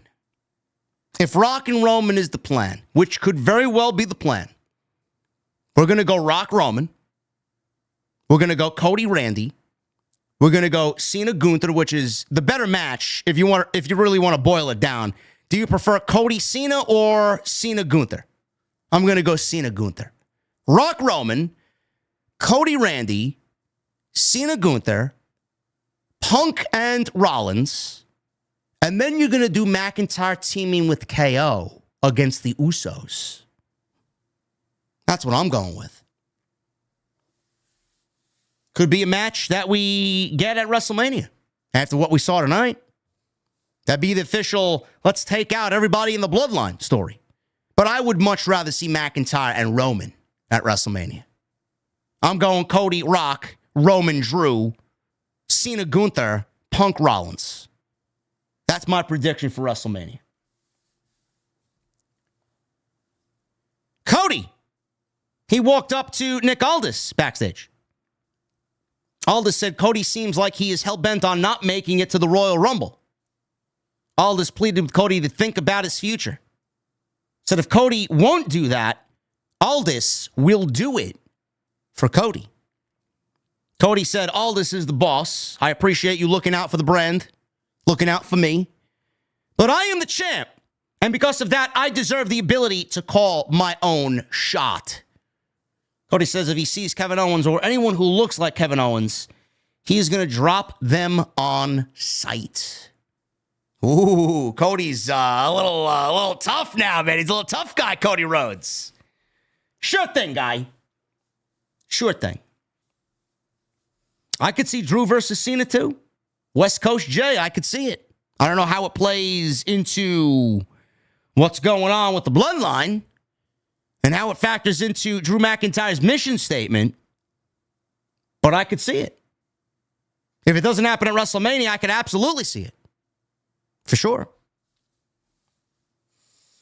Women's Championship match. Nia Jax defends her WWE Women's Championship against the lovely and very underrated Naomi, who is one half of the tag team champions alongside Bianca Belair. I have given Nia Jax a very hard time. Not all year. When the moment called for it, I've given her a hard time. Some matches have been good. Called out the good. Some matches have been fucking terrible. I've called out the matches that have been terrible. Nia Jax has had a very up and down return. Has she looked better in this second run as opposed to the first run? Absolutely. That all goes to show you that the man in charge now knows what he's doing and is working with everybody's strengths. When Vince was there, Nia was absolutely fucking offensive in every sense of the word. She was not good at all. She hurt more. She hurt people more than she actually did good. There was nothing redeeming about her. There was no memorable feuds, no memorable matches with her. The only thing I remember Nia Jax doing right was having a match here or there with Sasha Banks, which was pretty memorable, or Becky Lynch. That was about it. But Nia Jax in this second run has had a very up and down 2024 coming into 2025. It's not all bad. There's some good, but it's still something that I'm not really interested in. Her as the women's champion, not completely interested in. She's had great matches. Becky Lynch. She's wrestled Bianca, I believe. Had a couple of great showdowns with Jade Cargill. No official matches there yet. She's had a very good match with Rhea Ripley. There's been some stinkers in there as well. But one thing throughout this entire Nia Jax title run is the way that she's worked with Naomi. There was a match back before Survivor Series, which was, I think, the main event of Friday Night SmackDown. And they fucking killed it. It was probably Nia Jax's best match in all of her title run since she's won the title at SummerSlam. That match with Naomi was very good television. And you got to give credit to Naomi. You fast forward to today, and again, she's in the ring with Naomi. Championship is on the line. And again, she has a great match that goes 20 minutes through 2 commercial breaks on Friday Night SmackDown. And I said on social media, if there's one thing that's going to be remembered with Nia Jax in this title run, it is going to be the way that she's worked with Naomi. The chemistry is there. The way that they work together gets better and better every time they're in the ring. For some reason, one way or another, they just get the crowd invested in what they are doing with big moves and big spots and near falls that leave people wanting Naomi to come out on top and beat Nia Jax for the championship. I don't know how much of that has to do with the in-ring aspect or the fact that people just want Naomi to win the championship because everybody loves Naomi. I don't know. But one thing is for certain, man. Nia's best performances in this entire run so far as champion have been with Naomi. So we can praise Nia all we want. But at the end of the day, Nia, even though her run has been very, I wouldn't even say very good, has been better than her first run. When she works with people like Naomi, she seems like she's a can't-miss talent. But you got to give a lot of the credit and the flowers to Naomi here because look at what she's done with somebody who's overwhelmingly been bad. You got to give Naomi her flowers. Look at what she's done. Look at how good she works with someone like Nia. This was a very good television match. It's probably the best match of the entire show. If I'm being brutally honest with you. 20 minutes. Naomi started quick. Big kicks to Nia. She went for Jax to try and take her out with the legs, but Jax rebounded, started using her strength. Naomi responded with a drop toe hold on Nia, took Nia down. Naomi eventually found herself on the apron, and Naomi kicked Jax in the head, but Jax came back with a big headbutt, and that knocked Naomi out to the floor. We go into the first commercial break. We come back, Naomi is caught, slammed by Nia. She goes for cover, she gets a 2 count. Naomi tried fighting back. Nia Jax cut her off with a big body slam. Big elbow drop, cover, 2 count. Nia worked a rear chin lock. That was broken up when Nia ran Naomi into the ring post. Nia Jax crushed Naomi's head against the ring post. And she goes for cover, she gets a 2 count. Nia then lifts Naomi. But Naomi rolled into a sunset flip and a pin attempt. Nia hopped up on the top or the second rope and clotheslined Naomi down. Jax set up for the finish. She was going for the Annihilator. Naomi kicked Jax's legs out, followed that up with a double stomp and her split-legged drop for a 2 count. Nia ran at Naomi. Naomi moved. Nia ran into the ring post, and Nia found herself on the outside, and Naomi landed a suicide dive quickly before rolling Nia back into the ring. Naomi landed double axe handles, a series of them. She hits an enziguri, and she actually got Nia Jax up in, it was a Samoan drop, but a kind of half-assed Samoan drop. It still looked good on television, and the pinfall brought everybody to their feet. So she got a 2 count off of the Samoan drop. Naomi sets up for the split-legged moonsault again. Nia cut Naomi off and put her in a tree of woe as Naomi's hanging upside down in the corner. From there, Nia hits a leg drop from the second rope. She gets a 2 count. Nia Jax set up for the finish again with the Annihilator. Naomi pulled Jax off the ropes and landed a tornado DDT for a very close near fall. Naomi, in control, plants Nia with a draping DDT. So we go to another commercial break here. 2 commercial breaks. Show came back. Naomi landed a blockbuster. She goes for cover. She gets a 2 count. Out of nowhere, Naomi slammed Nia. She gets a cover. Another 2 count. Bianca is on the outside in Naomi's corner. LeRae is in Nia's corner. They start brawling on the outside while Naomi's in the ring with Nia, and she applies a submission hold. Jax broke the submission and threw a tag team title at Belair to break up the brawl on the outside. Jax went to the second rope. Naomi cut her off. Jax countered with an attempted power slam from the second rope, but Naomi countered the power slam into a flipping slam on Nia. All of a sudden, with both women down, Tiffany Stratton's music hits. She comes on out. She runs out with the briefcase. She hands in the briefcase to the referee. Everybody's like, cash it in, cash it in. She opts to not cash it in. And all of a sudden, she ends up helping Nia because the referee in the ring is looking at something that's going on with Bianca and Candice, and behind the official's back, hits Naomi in the face with the briefcase. Nia Jax goes off the second rope, lands what looks to be a sloppy annihilator. She got Naomi more so in the stomach region instead of the upper chest region like she usually does. She gets the 1, 2, 3, and Nia Jax retains the women's championship. After the match was over, Nia Jax tried to attack Bianca Belair, and all of a sudden, Tiffany Stratton hits Nia Jax with her own briefcase. Fans pop big. Belair gets back up. Nia is on the second rope celebrating after Tiffany hit her. Tiffany hit her. She slumped over the second rope. Bianca Belair comes on over and grabs Nia Jax off the second rope after she was slumped over, hanging over the rope after Tiffany hit her in the face with the briefcase.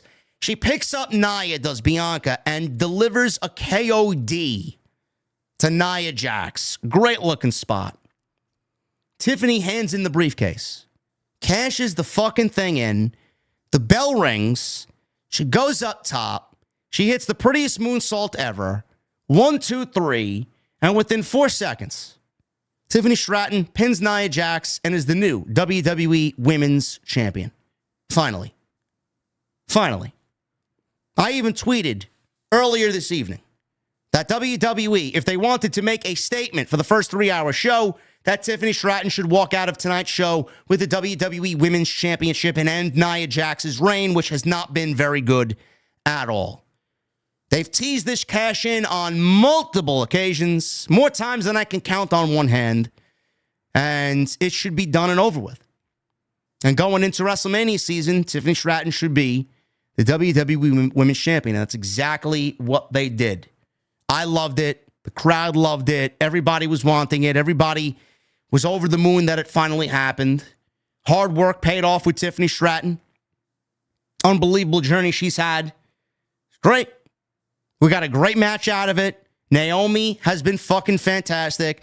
Nia was great in this match. A lot of that credited to Naomi to lead Nia to a great match. Nia held her own. When she wants to work, the woman shows up to work and works with family, believe it or not.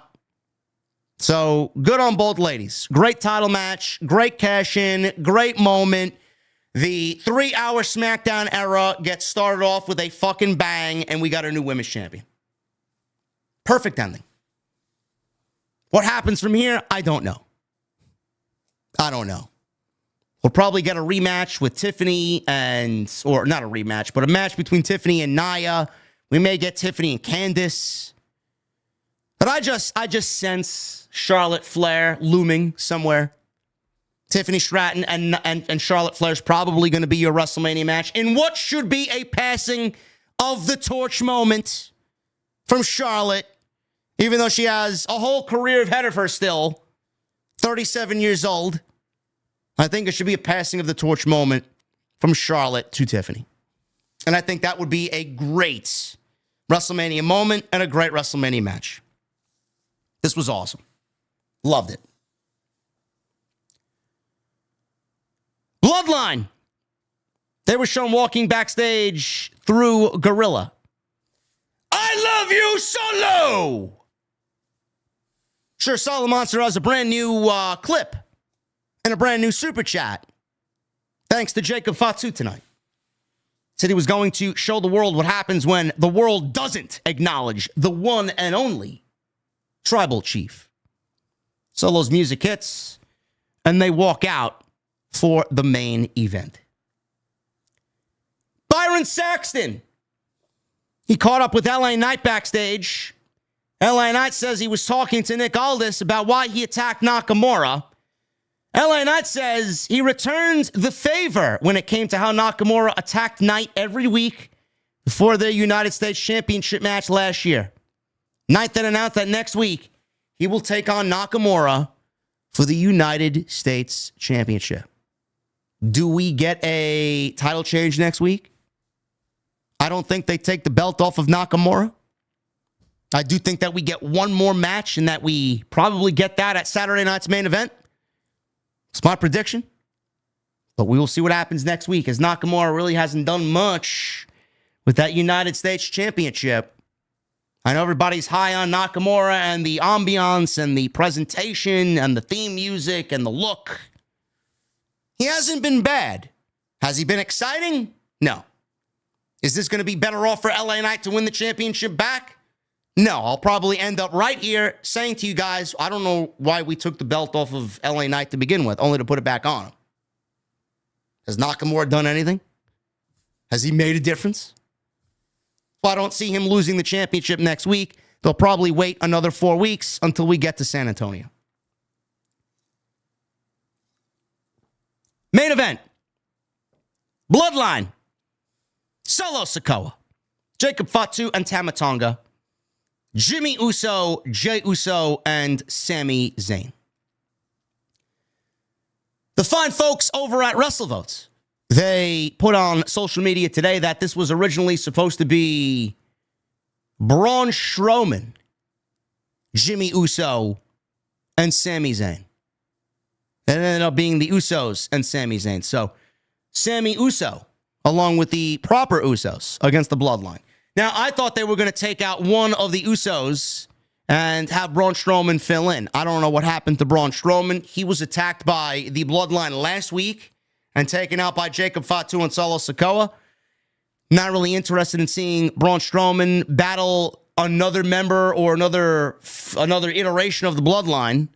Don't really care for that, but I much prefer the OG Bloodline against Bloodline.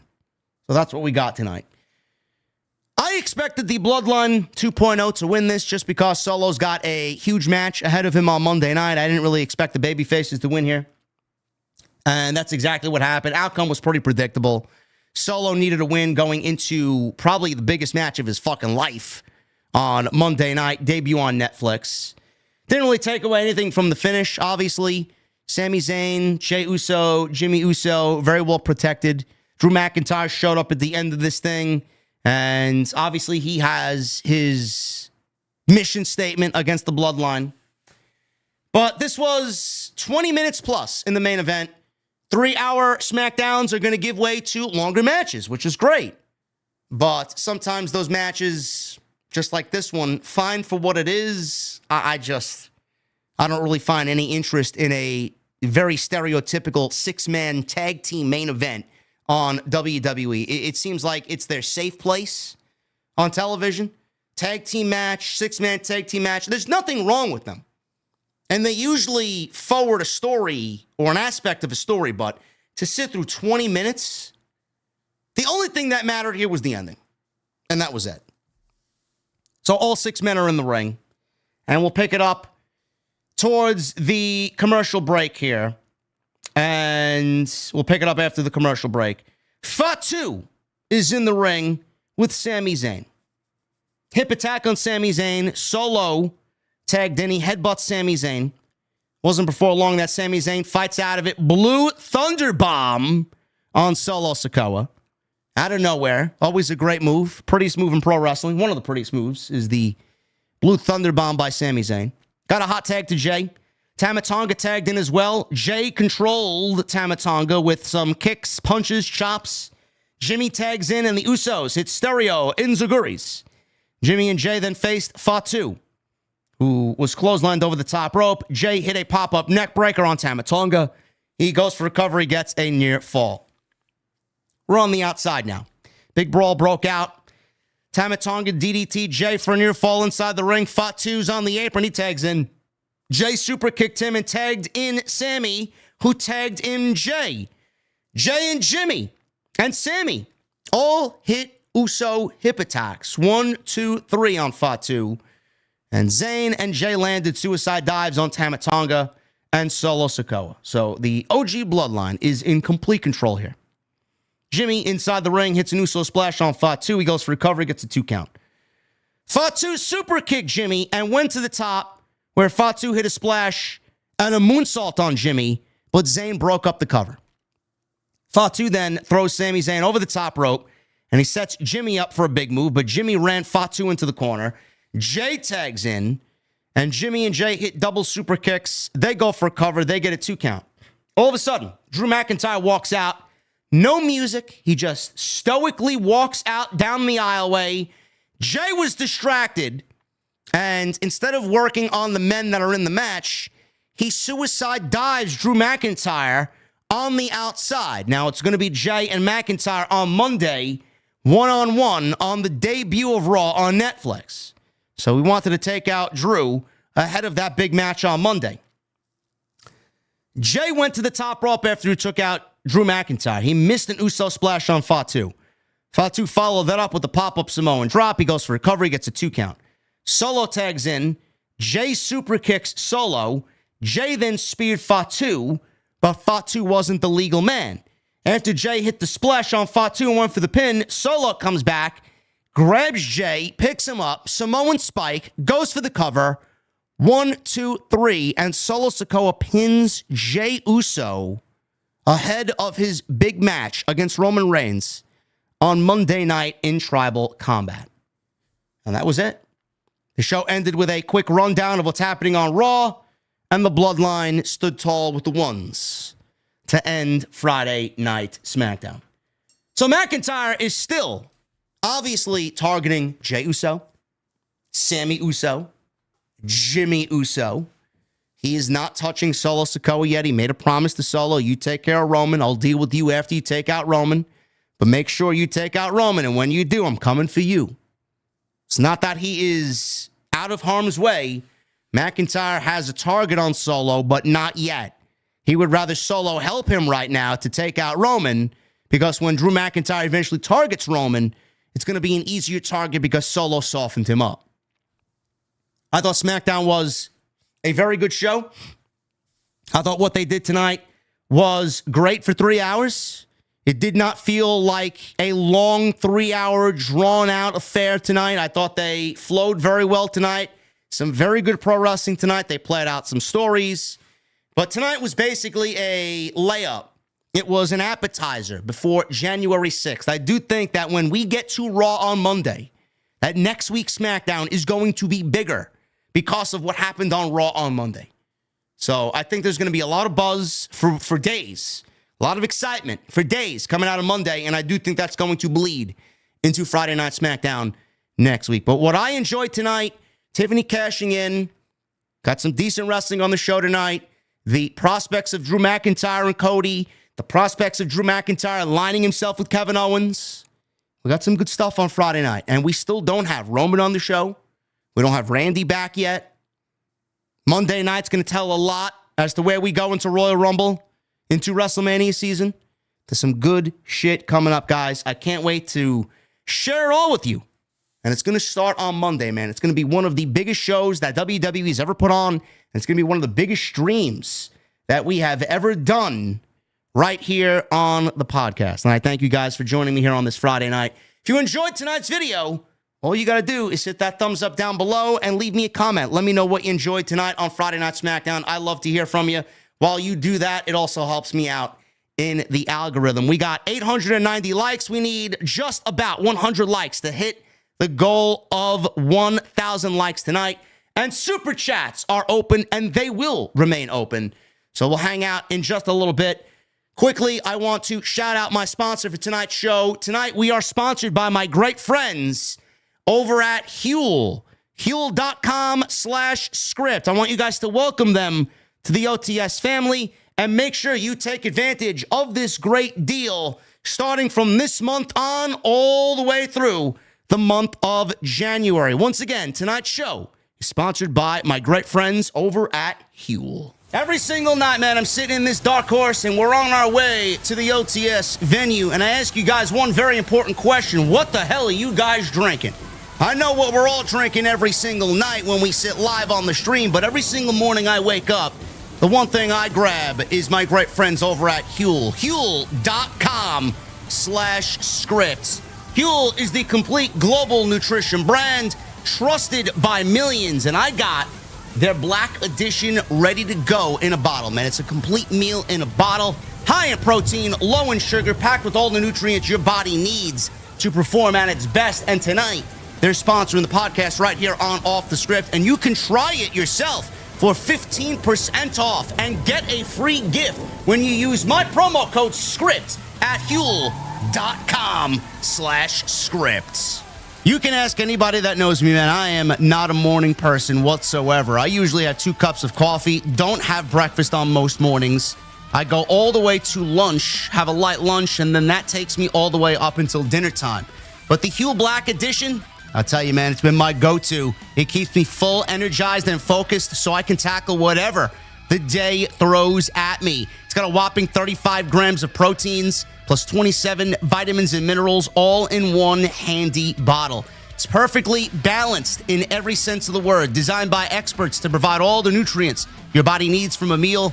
Huel takes the guesswork out of healthy eating. It's also very convenient. No meal prep, no cooking. Say goodbye to getting hangry and unsatisfying snacks and just grab a Huel instead. And lastly, Huel is incredibly affordable. With high-protein meals less than $5, it's a budget-friendly option that I'm genuinely excited about. If you guys don't believe me, take the leap of faith for yourself and join the community of Hueligans. Yes, the Hueligans. With this exclusive offer for new customers of 15% off plus a free gift with promo code SCRIPT at Huel.com. That's 15% off plus a free gift for new customers. Once again, with our promo code SCRIPT at Huel.com. Start your year off strong. Unlock a healthier, easier way to eat with Huel. Nutritionally complete meals in minutes so you can focus on what really matters.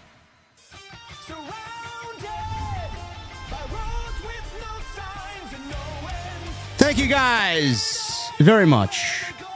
Make sure you guys check out my friends over at Huel. Huel.com/script. 15% off and a free gift when you sign up. Use my promo code SCRIPTS. Jesse, I'm sorry, bro. Did Deviate give you the deeds to the upstairs of the venue? You pay me rent, motherfucker.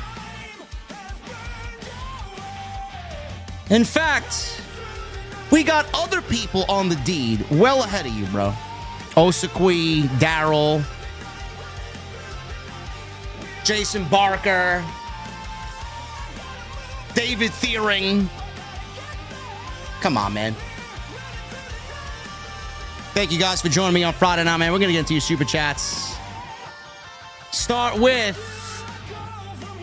Michael Krause. $4 in super chat. Good Friday, JD and OTS. Hope all is well, my friends. Prayers for you and your family this weekend. Thank you, Michael. It's going to be a tough weekend, man. I don't know how much I will be around. We are going to pay our final respects to my Aunt Teresa. So, it's going to be a tough weekend, man.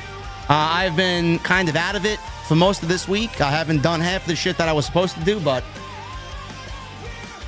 any positivity from you guys to me is going to be greatly appreciated. Matt Batten with a new membership. Thank you, Matt. Appreciate you, bro. Michelle Moran with a $2 super chat of Drew, KO, Seth, join forces. Who aligns with Cody? I don't know, man. Cody's running out of friends, Michelle.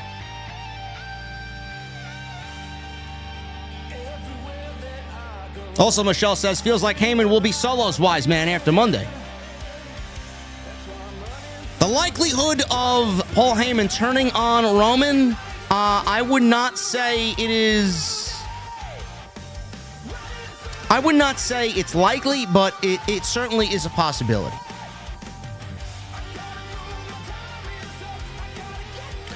Apex with the 199. Yep, KO Drew Seth will form the anti-Bloodline. I love it.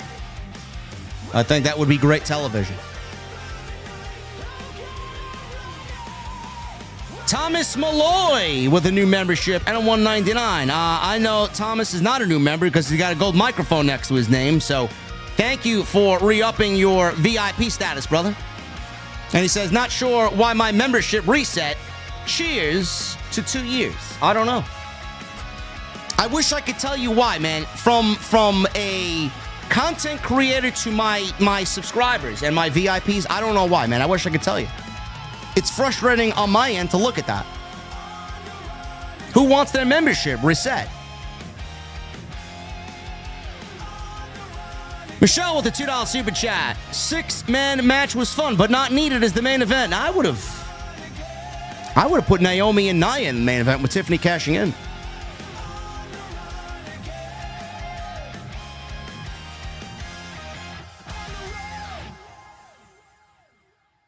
Joey Taylor with a $5 super chat. JDPW Insider confirmed that the Royal Rumble in 2026 will take place in Saudi Arabia. Did you see that? Yes, I did. I'm sure that's going to go over swimmingly with the audience and the people in the IWC.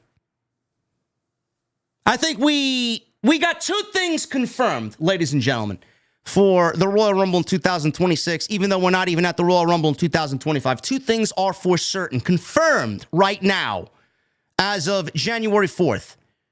Number one, the Royal Rumble review in 2026 will start at least 5 p.m. And the show will start 1 p.m. Eastern. Secondly, CM Punk will not be taking place or partaking in the Royal Rumble in 2026. Great.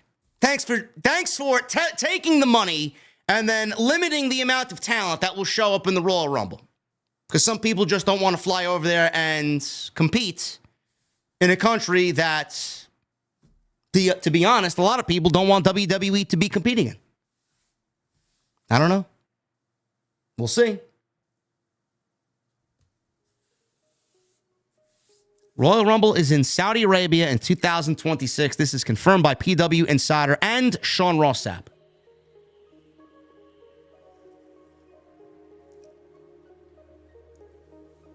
Tony Brown with a $4.99. Tiffany can get it. Yeah. Yeah, she can. Craig with a $5 super chat. King of the IWC. All hail the king. JD. Best of the best of the best. You know it, brother. You know it, brother. You know, Jesse, I heard from the grapevine or through the grapevine today that people who do reviews after the show is over, apparently some in the community don't think that reviews after a 3-hour SmackDown are worth it. I don't know. How many people are we going to have on Monday? 6,000, 7,000 people in here? Maybe? How many people did we have after WrestleMania? 9,000? Each night? Right?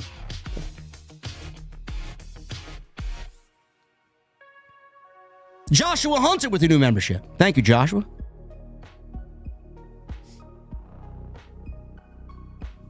Jay Solstice. Thank you, brother. Jay Solstice donating $100 earlier in the stream. Appreciate Jay Solstice being here.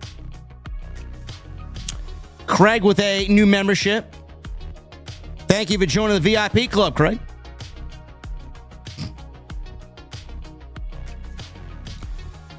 Well, all because you don't think post-show reviews are worth it after the show is over doesn't mean that people don't want to be here.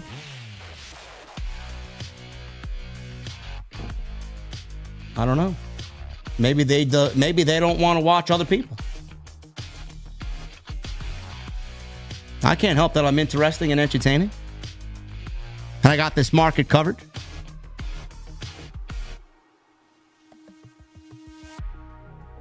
$5K on Monday. That's a nice solid number. It's a nice solid number. I'm going to say at least 6K.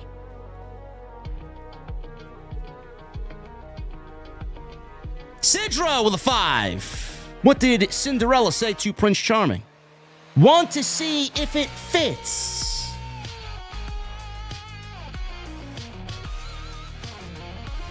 Get your mind out of the gutter, Sidra. What does mafia and pussy have in common? One slip of the tongue, and you're in deep shit. I see Sidro is, he's been watching some dirty movies, Sidro. Israel Garcia with a $4.99. JD, I'm glad Tiffy Hottie won the WWE Women's Championship. Israel, so am I. But I don't think she would appreciate you calling her hottie.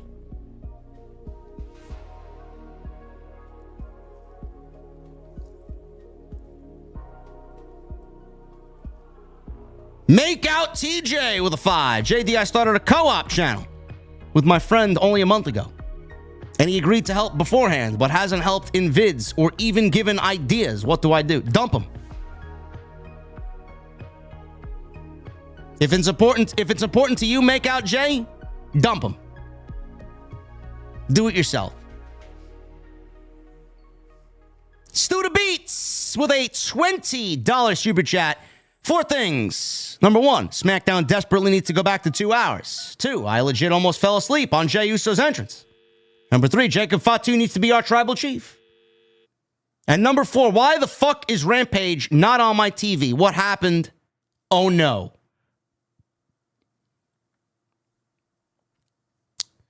SmackDown for a 3-hour show tonight was highly enjoyable. I don't know how you fall asleep during Jey Uso's entrance. He's probably got the hottest entrance in the business. Jacob Fatu should certainly be the next tribal chief. And Rampage is as dead as AEW's Ice Cold product. It goes hand in hand. Good on them. Love it.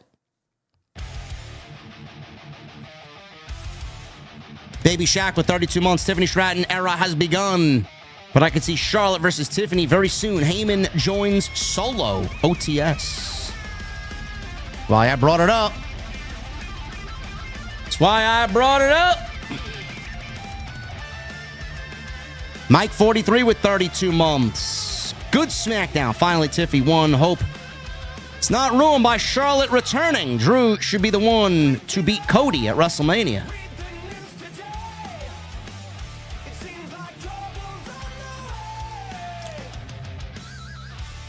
I don't mind that match taking place.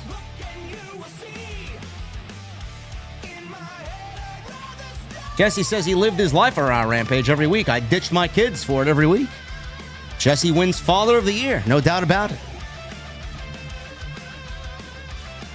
Surprised his wife hasn't divorced him over this fucking secret affair, Rampage. Sidro with a $2 super chat. What does a hot dog use for protection? Condiments.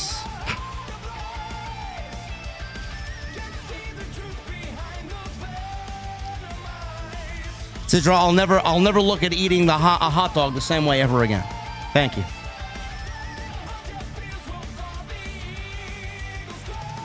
James all day with a 199. JD, big fan of the show. OTS for life. James, appreciate you, brother. Best in the world, Matt with a $5 super chat. If Drew is going to go after Cody, do we start building towards Orton and a Cena program? Where does Randy fit into everything? I have no idea. One thing I will say, best in the world, Matt, I think Triple H has garnered enough faith in the audience where we can trust him. I can't say the same about the other show on Wednesday nights. Make out TJ with a 5. JD, have you seen this different WWE Championship title belt at this live event? It's on It's on Wrestle Friendly's Twitter. Are they credible? It looks fire. I have no idea, bro. I don't know what's AI and what's not AI nowadays. I don't know. Did it look good? Sure. Are they changing the belt? No.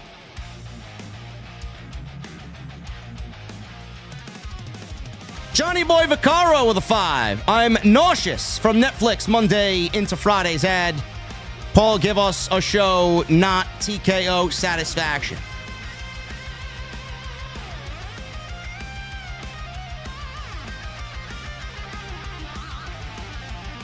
Sidro with a 2. How you making a pool table laugh? Tickle its balls. All right, well, Sidro has now ventured into the dark realm of jokes here tonight, man. I don't want to picture anybody tickling anybody's balls. I mean, the AEW sickos do that to Tony Khan every week, man. Every day. I will not partake in such behavior.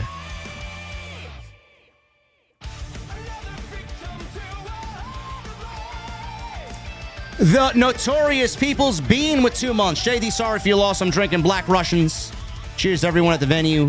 Hashtag OTS Bigfoot Prince.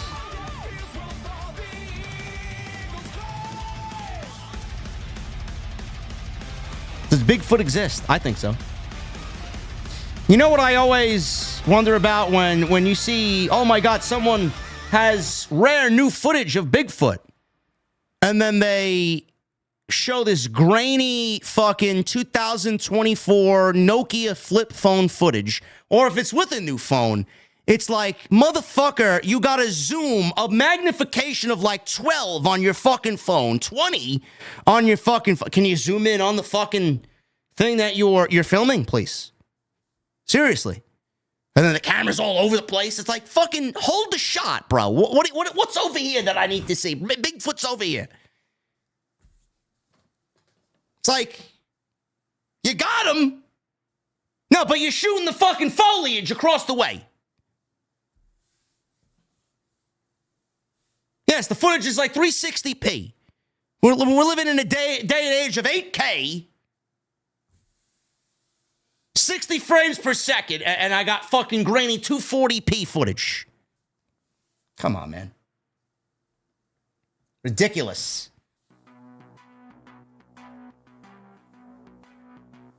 Sidro with a $2 super chat. John Cena and now Karrion Kross follow me on X. Oh, boy.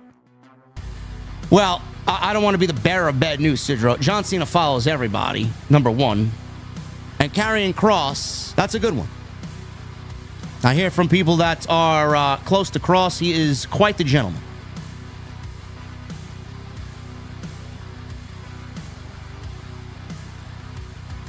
Clone Force, $4.99 super chat. Imagine if Rollins gets back with AOP to go after the OG Bloodline, plus Kross doesn't need them anymore. Rollins and AOP again, but done the right way. No, I can't get behind that. I can't get behind that at all. Joker's voice with a $5 super chat. Hell, JD. Monday after Mania, Cody and Rock 20-minute segment needs a payoff. Cody Rock main event, night 2. Got my Jameson and Ginger. Here's the 2025. Clone Force, I appreciate you, brother. Joker's voice, I appreciate you. Thank you guys very much. I had a couple of glasses of red wine tonight, man. I was a little stew-nod tonight. You never know, though. You never know. Clone Force. 8 months. I wish Adam Cole and Undisputed Era was in WWE, and I would definitely have them team up with KO, since Cole is friends with KO, to get revenge on the OG Bloodline. No.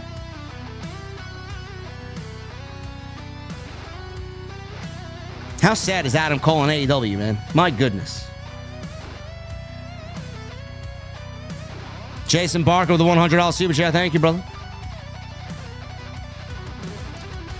Ali with 2 in super chat. JD, would you see Wyatt 6 versus Judgment Day? I could. I mean, they're feuding right now. And it's not over.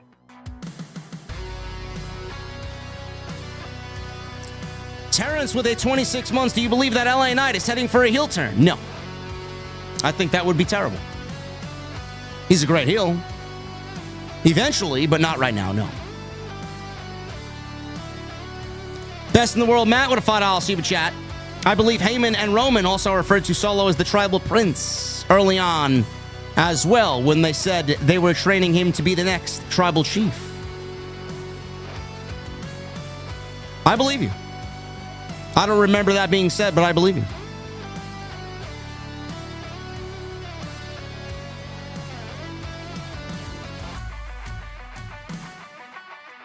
What is Samantha Irvin doing now? Breaking the internet again? With what?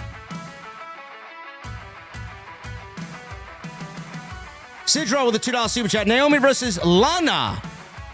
Spell it backwards. Equals.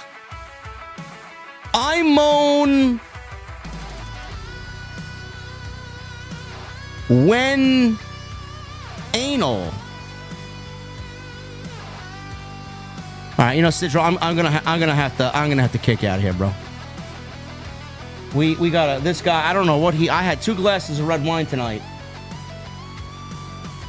and I'm not acting this way. What is with this guy? What's get this guy out of here, man.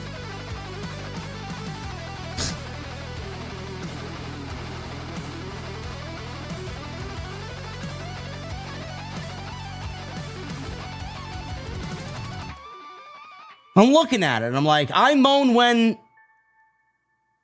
He bleeps it out. I guess YouTube bleeps it out. Apex with a $1.99. Rampage was lucky it died before tonight's SmackDown. Rampage should have died 3 years ago. Royalty with a $9.99. JD, any chance Roman wins, but Heyman turns and hands the Ulafala to The Rock, making him the High Chief. Well, I brought up the option earlier, brother. I did mention that earlier in the stream. So, yes, it is a possibility. Do I see it happening? No.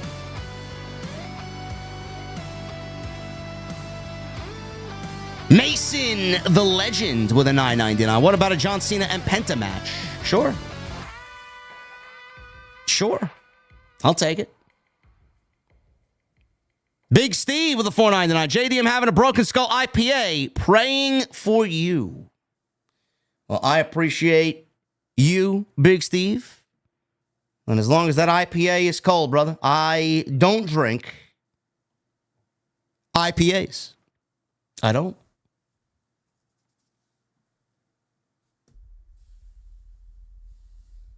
Hologram with 49 months. This guy just leaves me a 1. Saying OTS for life. OTS Bloodline. Thank you, Hologram. Michael Krause with a $2 super chat. Can Punk's favor maybe play out in the solo match? I don't think so. I don't think so. I think Punk is going to have his hands full with Rollins. They may cross paths, him and Heyman, but I don't think anything's going to play out with Roman. Chris with a $4.99. I loved your WrestleMania card with Drew Roman, Punk Rollins, Cody Rock. After Mania, I would have Drew win King of the Ring. Cody Drew SummerSlam. Drew new WWE champion. I like it. I like it. Drew winning King of the Ring. I like it. Sean with a $2 super chat. Prayers sent to JD. Stay strong, brother. Thank you, brother.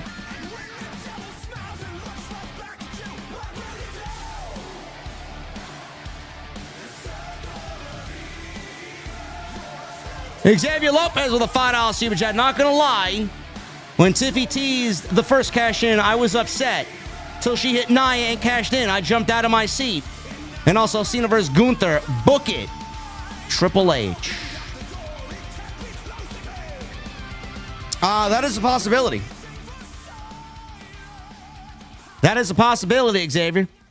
I could see Gunther and Cena at WrestleMania. Though, I have already predicted it for SummerSlam. We may actually get that happening this year because they want Cena in a major championship match, and I'd much rather take Gunther versus Cena than Gunther versus Goldberg.